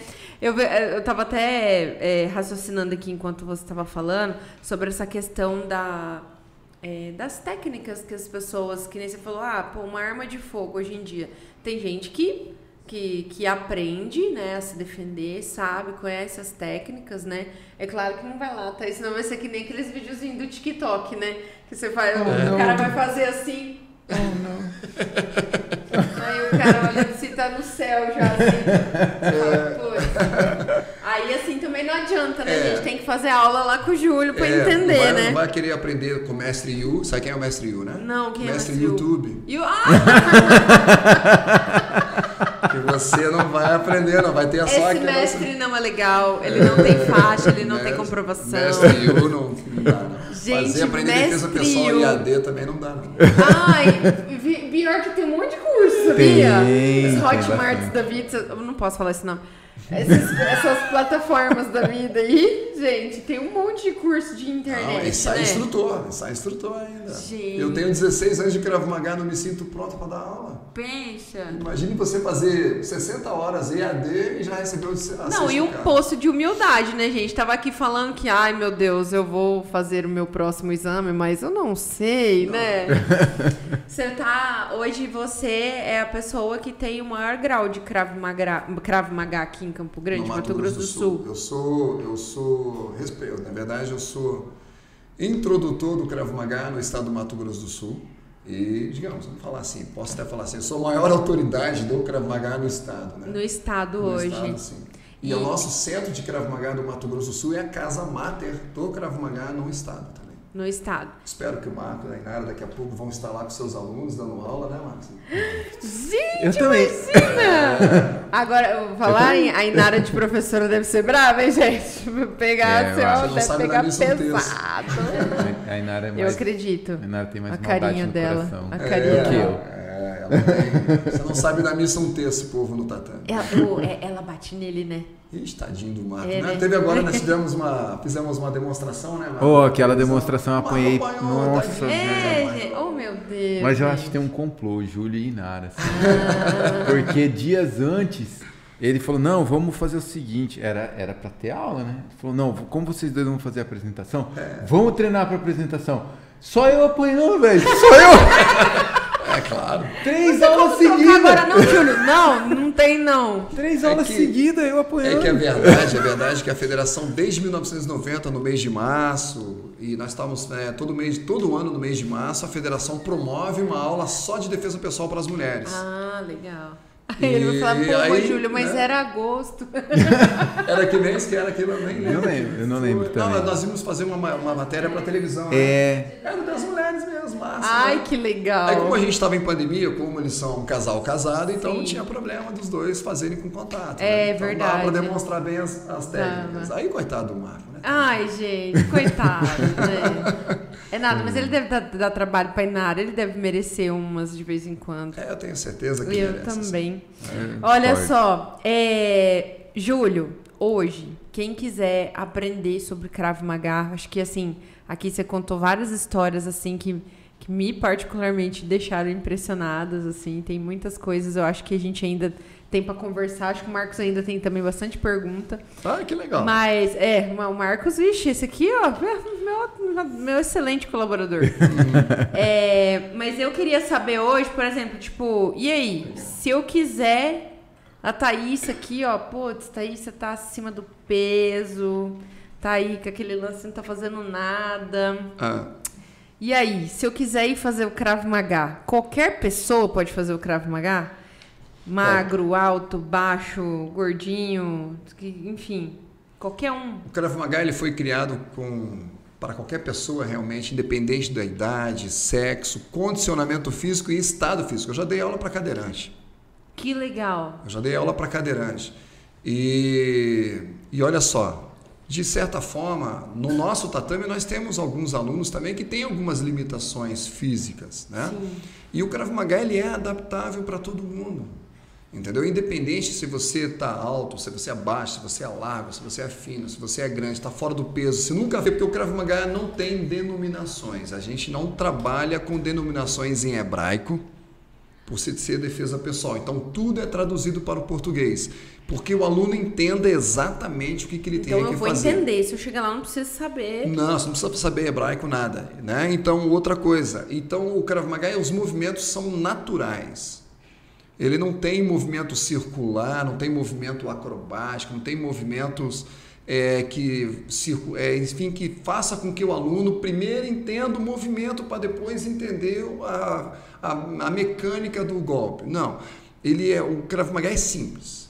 Simples. Então, independente disso, todo mundo consegue fazer, todo mundo consegue aprender. E uma pessoa que nunca fez nada na vida dele em termos de lutas, com 3 a 4 meses, dependendo de pessoa para pessoa, ele já consegue reunir técnicas, conhecimento suficiente para sair de principais de agressões básicas na rua, como puxar de cabelo, estrangulamento, agarramento. Então, ele já consegue se desvencilhar de muita coisa. Porque como mulher, eu te digo assim que existe uma preocupação, acho que intrínseca, né, da mulher hoje, né? Eu te falo por mim, assim, eu moro perto da Praça do Papa, mas pelas condições ali próximas do local, por exemplo, eu não vou sozinha até lá com a minha filha, por exemplo, para fazer uma caminhada. Eu só me sinto segura se eu for com meu esposo, né? Então, assim, isso é uma rotina da mulher, né? A mulher já pensa dessa forma, né? E o Krav Maga ajuda a gente a se proteger. Com certeza. Então, como eu disse para você, os movimentos são naturais e você vai ser condicionado a atingir os pontos sensíveis, os pontos vitais o mais rápido possível. Dedo no olho. Quem aguenta um dedo no olho? Ninguém, né, cara? Um cisco que cai no seu olho, você já fica Nossa, hoje irritado. Um pelinho caiu no meu olho. Cai um cabelinho no seu olho, você já fica ruim. Imagine você enfiar um dedo no olho do indivíduo. Mas tem que ser com gosto, né? Claro, a pessoa vai vir te pegar, vai te estrangular, vai te matar. E claro, você tem que enfiar o dedo com o olho. Vai ter que fazer o dedo passar. O dedo passar pela íris, pela mácula da visão, vai até a retina e vai até o cérebro. Pronto. Entendeu o que é Krav Maga? E dedo no olho. Se bateu no olho, pode bater na temporal, que é a parte lateral, a parte mais fina dos ossos da nossa cabeça, que é a parte lateral, que é a temporal, né? Bem sensível. Pode bater na traqueia, pode chutar no meio das pernas, pode chutar no joelho, pode chutar na canela. O que a gente faz é fazer com que você se condicione a atingir os pontos vitais o mais rápido possível. E ensina a se concentrar também, porque essa é a minha dúvida, sabe? Porque às vezes num momento de desespero, você provavelmente não consiga raciocinar, mas a gente consegue nesse processo entender e perceber esse perigo e realmente assim conseguir agir no momento de tensão? Com certeza. Porque é um equilíbrio que você precisa ter, né? O que vai te dar tudo isso vai ser a regularidade nas aulas. Você não vai ganhar isso da noite para o dia. E você não vai ganhar isso de um mês, de uma semana para outra. Sim. O que vai te dar esse condicionamento vai ser a regularidade nas aulas. Porque nas aulas você aprende as técnicas e depois, ao mesmo tempo, você executa as técnicas e quase no final da aula você é colocado numa situação basicamente que real daquela para você fazer a aplicabilidade das técnicas. O que você aprende lá é abrir a sua visão para você, entre aspas, a gente chama você começa a desenvolver o sexto sentido, a sexta visão. Tá? Você começa a ter uma terceira visão de tudo que vai estar à sua volta. Você despluga o Matrix e começa a ver tudo, na verdade, como ele é. Você não tem mais aquela visão que a gente tem aqui, tudo é legal, tudo é bacana. Não, você olha, você começa a analisar, você avalia, você começa a fazer uma leitura corporal de todo mundo. Leitura corporal, uma leitura, como é que eu posso dizer, comportamental, né? Então você acaba aprendendo a fazer isso. E isso faz com que você se anteva, ou seja, você consiga se antever a qualquer tipo de situação que porventura possa evoluir para cima de você. Você entra num restaurante e você não vai mais sentar de costas para a porta. Você já vai pensar, bom, se eu sentar de costas para as portas, eu já vou ficar meio agoniado. Eu não estou vendo quem está entrando, não estou vendo quem está saindo. Né? Eu mesmo sou assim, eu falo para meus alunos, não precisa ficar maluco que nem eu sou, mas são essas maluquices que vai te fazer você viver por mais tempo. Entendeu? Então, você começa a ver as coisas diferentes. E isso te dá digamos assim, uma gordura para que você consiga pensar no que você vai fazer caso as coisas evoluam para cima de você. Então, esse sexto sentido que a gente desenvolve nos trabalhos do dia a dia das aulas, isso realmente acaba fazendo com que você se antevenha a qualquer situação que realmente você possa vir. E, claro, você pensou, avaliou, você, como diz o mestre Kolbe, para você reagir numa situação real, você precisa de duas coisas. Você precisa ter a capacidade mental e a capacidade técnica. A capacidade técnica, ela está incutida também a força física, que você tem que ter o mínimo de força para você conseguir chutar no meio das pernas e enfiar um dedo nos olhos de alguém, no olho de alguém. Não adianta você ter a capacidade mental e não ter a técnica, que você vai morrer bem tranquilinha.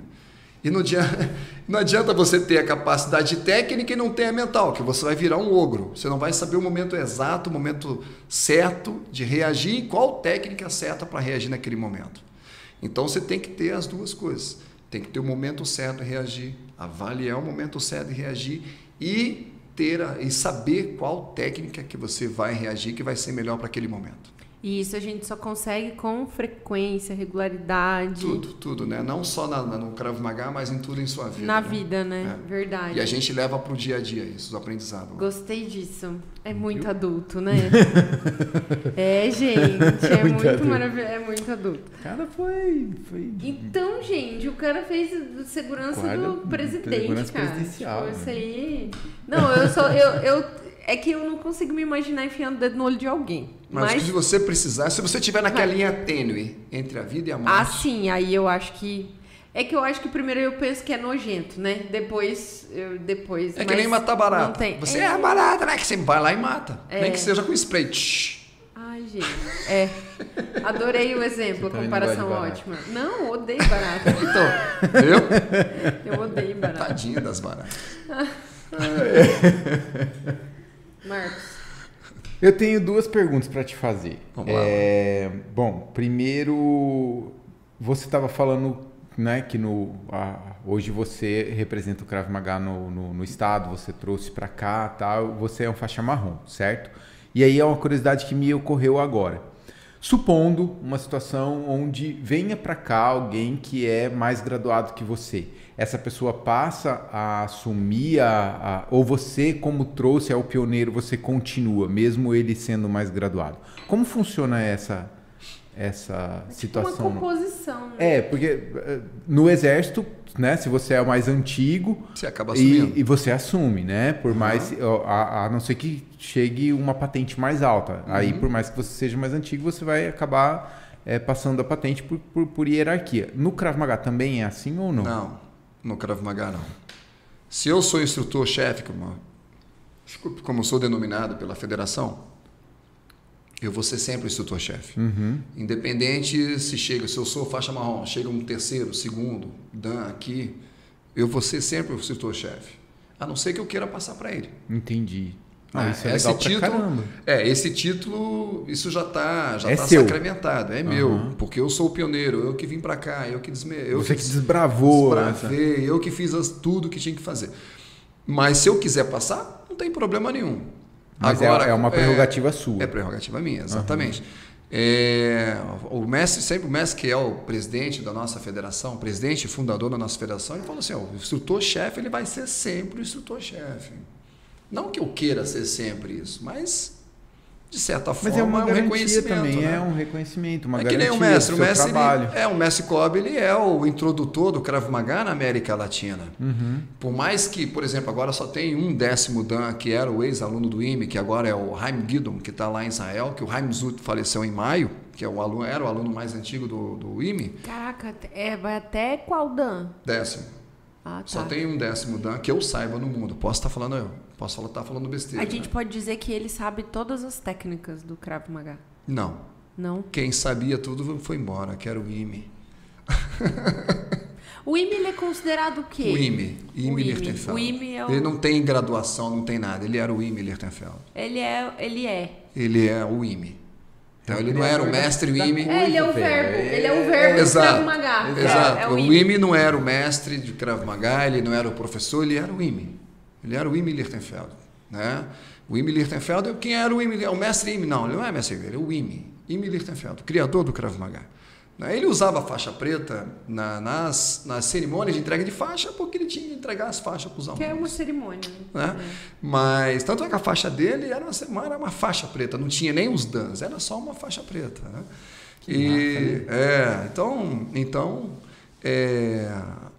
Como estou falando para você, eu trouxe o Krav Maga para o estado do Mato Grosso do Sul. Se eu morrer faixa marrom, se eu ficar como faixa marrom, vai que eu não consiga passar no exame ano que vem, espero que tenha o exame, mas eu quero que os meus alunos vá para a faixa preta, não tenho problema nenhum com isso. Vá preta, porque a satisfação do professor, do mestre, é ver os seus alunos evoluírem e passarem ele. Né? Que todo mestre tem um mestre. Então, por que não pode dizer assim? Porque os meus alunos não possam ser marrom. E por mais que passe, sempre vai ser o mestre, né? Sempre vai ser. Sempre vai ser, não tem jeito. Porque sempre vai estar no coração, não né? Não tem como, né? Que nem você tem os seus professores lá do primário até hoje. Exato. Por mais que você já seja formado, eles continuam sendo os professores do primário, você vai, professor. Sempre vai ser assim. Uhum. Então,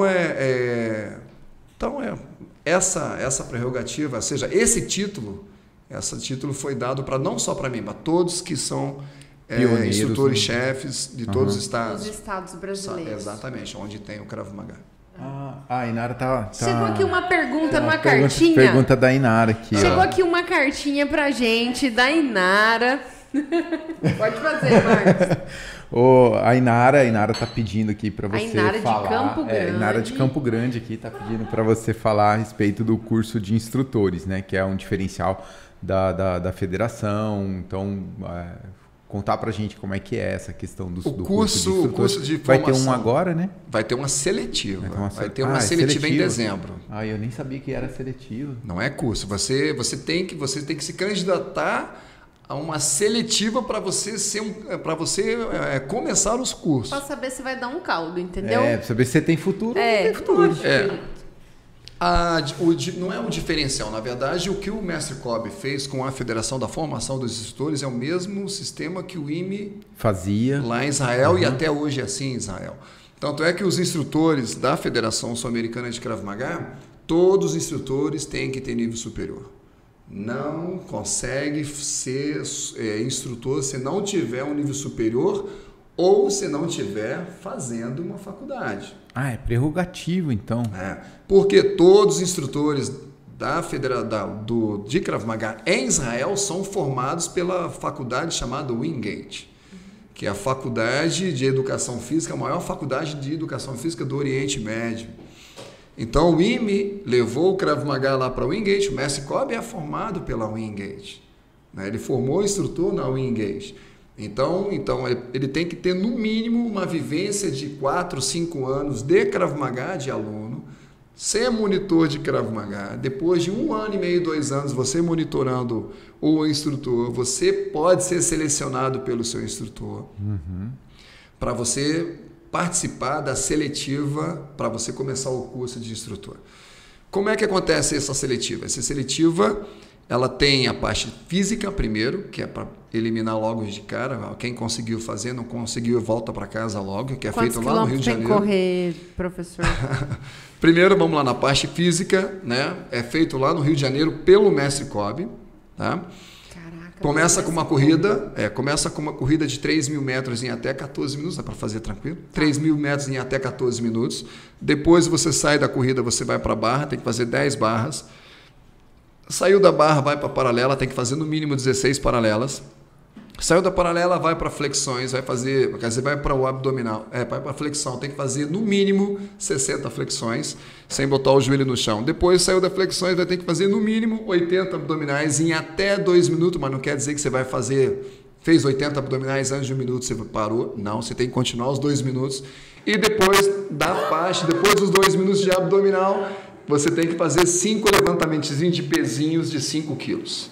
Desceu e sobe, desceu e sobe. Tudo bem, passou nessa parte, primeira parte física, aí você vai para a parte técnica. Vai para a parte técnica, onde você vai mostrar o que você sabe. Aí o mestre vai falar, vamos fazer uma roda, gravata, chute regular, não sei o quê. Aí isso vai depender do dia do mestre. Passou na parte técnica, aí vai para o psicodoido, vai para o psicotécnico. Vixe, esse aí já ia reprovar. Aí passou no psicotécnico, aí vai para a água. Ou seja... Para água? Sim, porque... Tem água também? Tem. Você vai para a água, ou seja, você vai fazer um teste de, na verdade, não é nem de mergulho. O mestre quer ver, na verdade, o quanto de trauma que você tem com a água. Como você vai ser instrutor, mais tarde você vai dar o curso para as seguranças, para policiais, para militares, as Forças Armadas. E você, de repente, vai estar lá fazendo uma segurança de uma autoridade, a autoridade quer estar andando de iate, de barco, cai na água, você vai fazer o quê? Vai ficar procurando a boia? Gente. Deixa eu morrer. Procurando a boia para jogar lá? Não. Então, Vai ser jogar lá, né, bem? Para pegar o homem, né? Exato. Ou Então, a na mulher. verdade, tem a parte da água para ver o quanto que você não tem trauma com a água. Segundo ponto com a água é para ver se você não tem nenhuma tatuagem que seja trazendo algum tipo de... Como é que é mesmo? De apologia a drogas, assassinatos e principalmente o pessoal, nada contra, mas o pessoal lá que é contra o povo judeu, que é o pessoal do Hamas e assim por diante, o Hezbollah e assim por diante, né? Sim.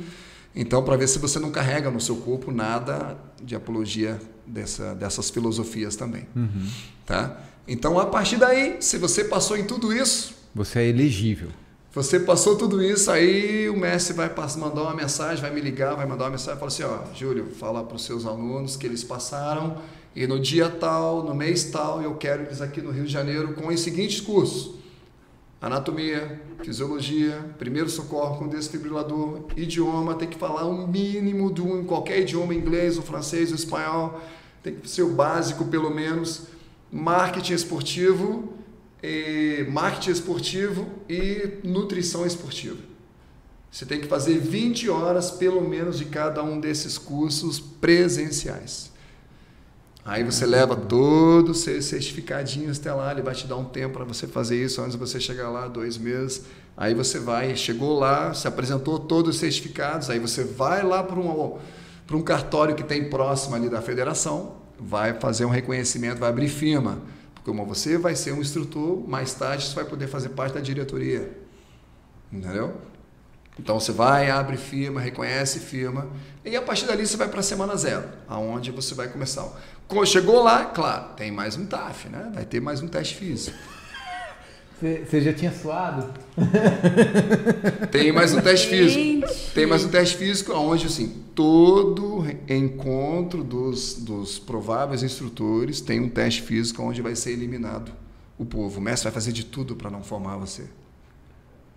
Gente. Vai fazer de tudo para não te formar. Hã?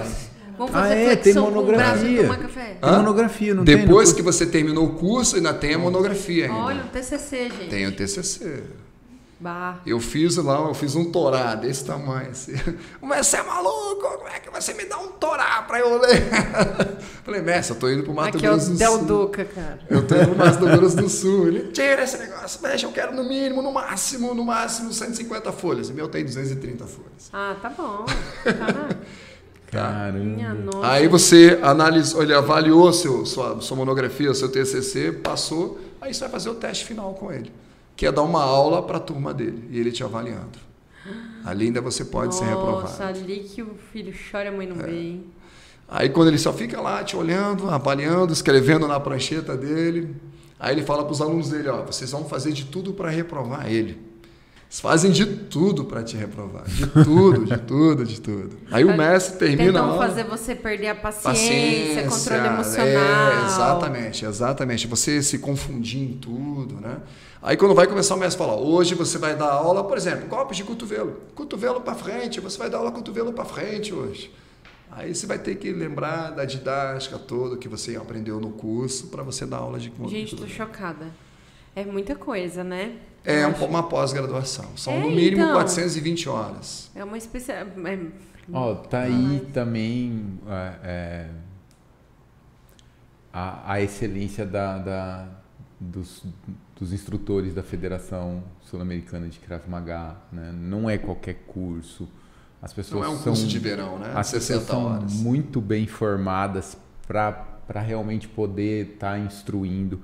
Até porque, né, Júlio, você está ensinando a pessoa a cuidar da vida dela. Sim, a pessoa vem e entrega a vida dela na sua mão. Então é uma responsabilidade enorme. Ensinar um negócio errado. É uma responsabilidade. Ela pode realmente aquela falsa sensação de que eu sei fazer, isso é muito perigoso. Muito, né? Exatamente. Eu fico pensando nisso o tempo inteiro quando eu fico pensando nessas coisas, gente. Tipo, você fala assim, não, eu não. Por isso que nas nossas aulas a gente constrói o aluno passo a passo. A gente não ensina logo de cara defesas contra ameaça de arma de fogo, ataque com faca, não. Primeiro ensina. Senão rola o videozinho do TikTok, né? Primeiro você tem que ensinar a bater com a mão, vai chutar no meio das pernas. Ou seja, primeiro a gente constrói toda aquela fase dos pontos vitais, sensíveis, deixando o aluno mais flexível, mais ágil, agilidade, velocidade, força, Sim. Tudo isso para depois ele começar na segunda parte do Krav Maga, que é o combate corporal. Aí são introduzidas as facas, navalhas, bastões, arma de fogo.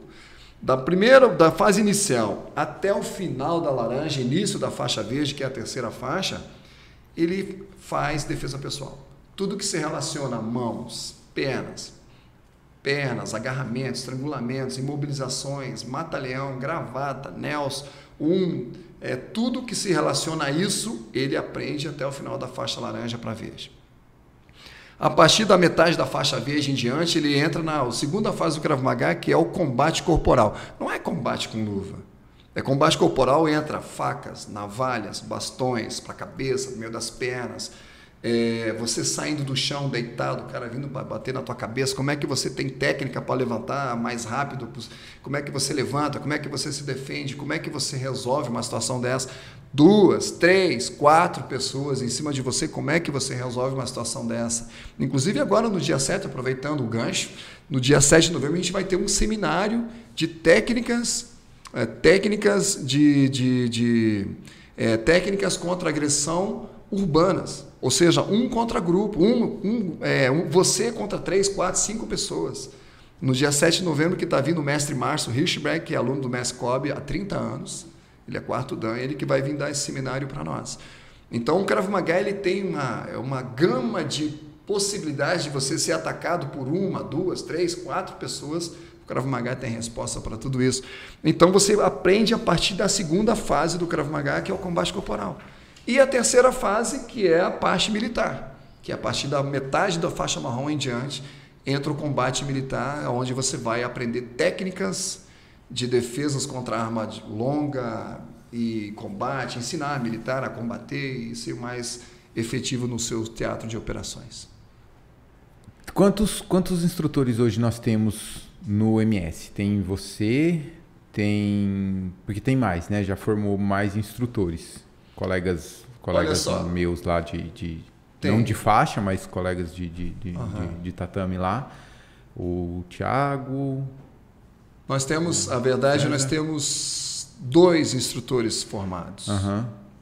E tem um que se formou, mas não saiu instrutor. Ele terminou o curso, mas não saiu instrutor.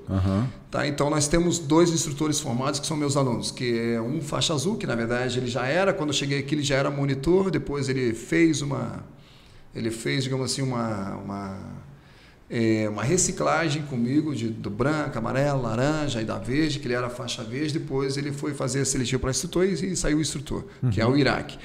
E tem o Thiago Taborda, que é meu aluno desde o primeiro dia de aula que eu estou dando aula aqui, que também saiu instrutor, mas só que com a pandemia ele também não está dando aula. Então só quem está ativo aqui no Mato Grosso do Sul sou eu. É você. Tá. E aí eu queria te perguntar... Formados. O que eu queria eu fiz a introdução para chegar na pergunta. Quais que são os planos, tanto teus, né, quanto da federação de expansão do Krav Maga aqui para o estado? Né? A gente tem só aqui em Campo Grande, tem outras cidades que eu imagino que já deve ter demanda, né? E eu imagino que a federação deve ter um cuidado, um plano muito cuidadoso de como expandir isso de uma maneira que não marginalize talvez o Krav Maga, né? Perfeito. Sempre assim, quando um instrutor ele vai desbravar um estado, uma cidade, Os planos sempre são o máximo possível de formar instrutor, claro, dentro daquela linha que eu acabei de falar para vocês da federação. E os planos aqui no Mato Grosso do Sul são os melhores possíveis.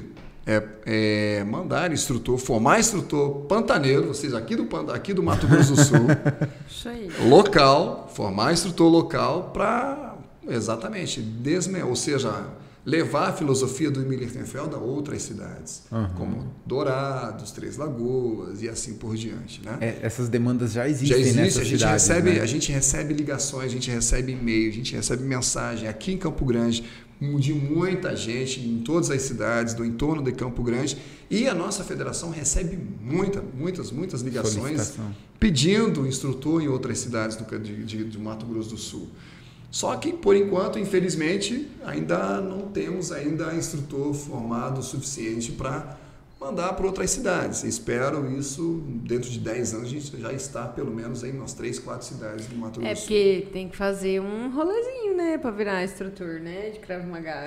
Não dá para pôr qualquer um. Não é você pagar 4 ou 5 mil reais e fazer 60 horas de aula e receber o certificado. Hoje, o certificado você imprime rapidinho pela internet, né? Colocou o nome, bateu um carimbo lá, você já é instrutor. Eu, quando comecei a dar aula aqui, o que apareceu no instrutor de Krav Maga aqui nas minhas aulas? Eu falei assim, rapaz, eu mostrava o certificado, eu sou instrutor de Krav Maga. Eu falei, cara, bacana, seu certificado é bonito, e por que você não está dando aula? Ele, não, é porque eu fui formado e não tenho experiência. Eu falei, então você foi enganado. Então você não é querido. Você não é, mas eu posso treinar com você? Pode. Você é qual faixa que você recebeu? Eu recebi a faixa verde. Então tira a sua faixa e vai começar do beabá junto com eles. Mas eu já sou instrutor, então vai dar aula. Viu? Então tá certo. Tá certíssimo. Então, inclusive alguns cursos que eu dou aqui também para o pessoal agente de segurança, vem policiais dos outros estados, inclusive vem alguns policiais que já são instrutores de outros estados, e já falaram assim, Júlio, você podia adotar a gente como aluno? Falei, adota, vem fazer aula todo dia aqui. Adota a gente, Júlio. Meu Deus. Ser o nosso guru, nosso mestre. Cada coisa, né, Júlio, que aparece, né? É isso aí. A gente está nessa linha aí, a gente vê muita coisa mesmo.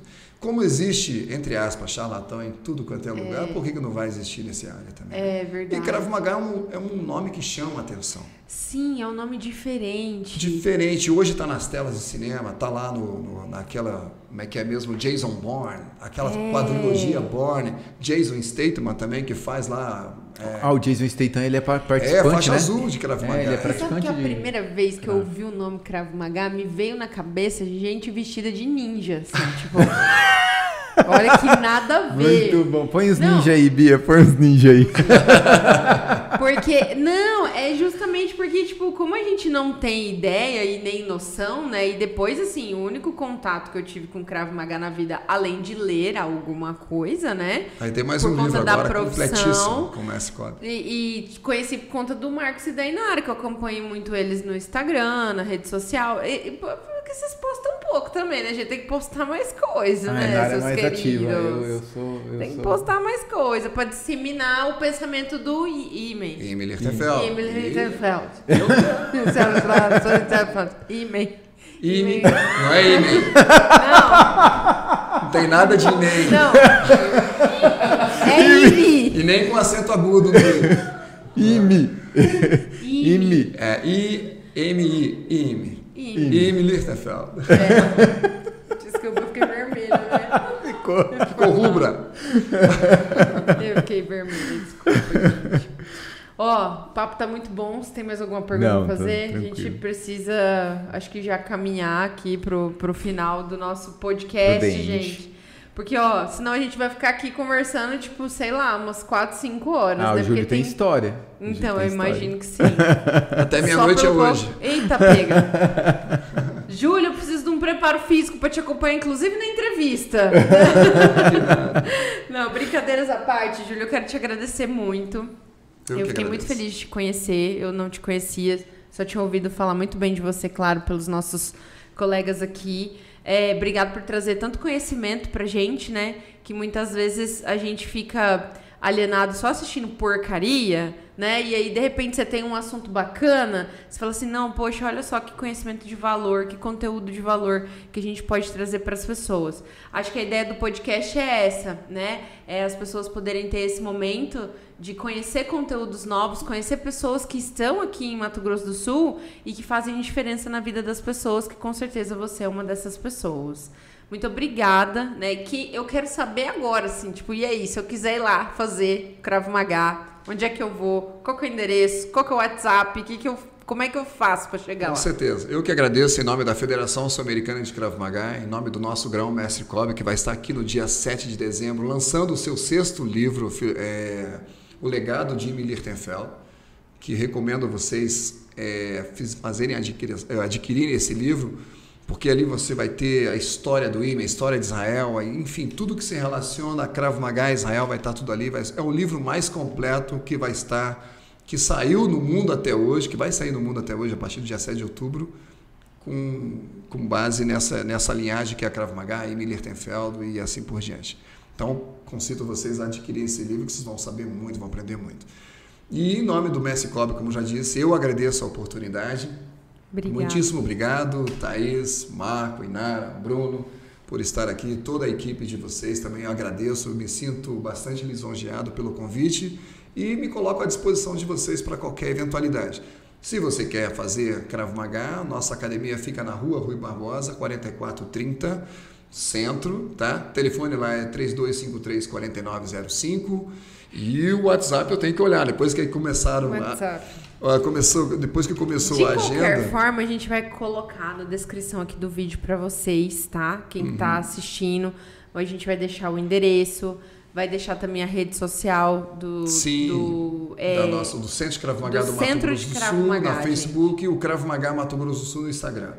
Tá? O nosso WhatsApp é lá o 98467 o 7282 7227, exatamente. Tá. E depois você vai ver lá. Então, vai ser um prazer receber não só vocês, como os seus telespectadores, seus ouvintes, e todos eles vão ter pelo menos uma semana de aula. É só chegar aqui e falar que ouviram o podcast, assistiram o podcast, e vão ter uma semana de aula. Essa garotada. Vão ter uma semana de aula com a gente lá, totalmente sem custo. Gente, quero ver todo mundo lá saindo das gravataiadas, hein? Que o Júlio vai colocar vocês aí. Aí o Marcos vai estar lá também para ajudar, dar uma surra na Thaísa, será? Não, a Nara também. Não, o Júlio vai me pegar de exemplo lá para mostrar como é que bate. E aí eu vou apanhar de novo. Sim, com certeza. A Nara vai me ensinar também. Ver o Marcos apanhar lá é só ir. Ai, tadinho. E Nara vai me ajudar a bater no Marcos. Por que não? Né? Por que não? Brincadeiras à parte, gente. Júlio, muito obrigada. Sua história é incrível. Que nem eu falei, é muito orgulho pra gente receber uma pessoa tão gabaritada quanto você, reconhecida, enfim, em todo o Brasil, né? Com o Krav Maga, isso pra gente também é muito valoroso. Obrigada. Obrigado, Marcos, mais uma vez por estar aqui. Ele falou, não, essa eu vou. E ele veio. Ele tá até aqui com a camiseta do Mestre Kobe, gente. Essa aqui eu recebi quando eu saí laranja. Agora, olha só. Vamos ver se vem, coloca a verdinha aí, né? Que é verde, né? Se Deus que quiser. Legal, bacana. Tá vendo, gente? Tomara o pessoal aqui tudo Krav Maga. Falta eu só, né? E o Bruno ali. O Bruno tem cara de que vai gostar de fazer Krav Maga, né, Bruno? Legal. Boa. Krav Maga Kids. Eu tenho uma turma Kids também, muito bacana, aí sexta-feira. Olha aí. Uma vez por semana? Uma vez por semana, às 18h30, eles vão lá e acabam comigo, né? Muito bacana. Que fofo, gente. Eu tenho quase 20 meninos no tatame. É impressionante. Vou esperar o Marco e a Inara saírem instrutores para eu passar essa turma. Ai, que lindo, gente. Que fofo. É muito interessante, eles gostam muito, eles bacana demais. Muito legal. E trabalhar com eles também é um aprendizado enorme. É uma troca, né? É uma troca. Nem eu sabia que eu tinha tanto tato com eles. Que legal. E é uma energia diferente, Totalmente, né? Uma galerinha massa. E depois que termina, eles vêm, me abraçam. É muito bacana. Faz desenho de mim, traz florzinha. É muito legal. Aí o pessoal, eu não te vejo, Júlio, dando aula pra criança. Eu falei, mas eu dou. Recebo florezinhas e desenhos. Eu nem sou todo esse carrancudo que vocês imaginam. Eu tenho um coração aqui dentro. Criança e animalzinho, ele quebra qualquer um. É verdade, você tem razão. Gente, muito obrigada você que ficou aí até agora junto com a gente, assistindo esse podcast, ouvindo também. Eu quero agradecer muito a MaisCode, né? MaisCode, solução em tecnologia aí para você que precisa de uma solução tecnológica para sua empresa. A MaisCode pode te oferecer sites, aplicativos, algum programa específico que você precisa. E muito obrigado, Marcos, mais uma vez por me fazer companhia. Mande um abraço para o Pietro, estenda a toda a equipe da MaisCode. Será entregue, muito obrigada de verdade. E também quero agradecer a Roberta do Parque Office, que sempre está aqui com a gente para poder disponibilizar essa sala maravilhosa, que também pode ser sua, viu? Se quiser ter o escritório dos seus sonhos, pode vir aqui para o Parque Office, localização privilegiada aqui em Campo Grande. Você pode aí entrar em contato direto com as redes sociais ou com o site do Parque Office também, que foi feito pela MaisCode, só para deixar aqui um singelo detalhe para você. Mas pode entrar lá no site que já tem todos os preços, tem o tour que você pode fazer pelas salas também, que é muito bacana para você conhecer, tá bom? Júlio, mais uma vez, muito obrigada pela sua presença aqui com a gente. Eu que agradeço. Muitíssimo obrigado pela oportunidade. E eu vou lá, hein? Vou lá, vamos ver, será que eu... Vamos tentar. Eu vou te cobrar. Vai, eu vou te cobrar. Vai sim. Depois vamos ver o horário, por causa do horário de pico, mas a gente dá um jeito. Mas a gente combina. A gente dá um jeito. Então, massa. Sábado é legal. Rola um sábado também. Tem sábado, aula dupla, das 10 ao meio-dia. Olha, gente, das 10 ao meio-dia. Gente, você que tá aí, seja feliz, não aceite menos que isso, tá bom? Beijo, até a próxima. Bye, bye.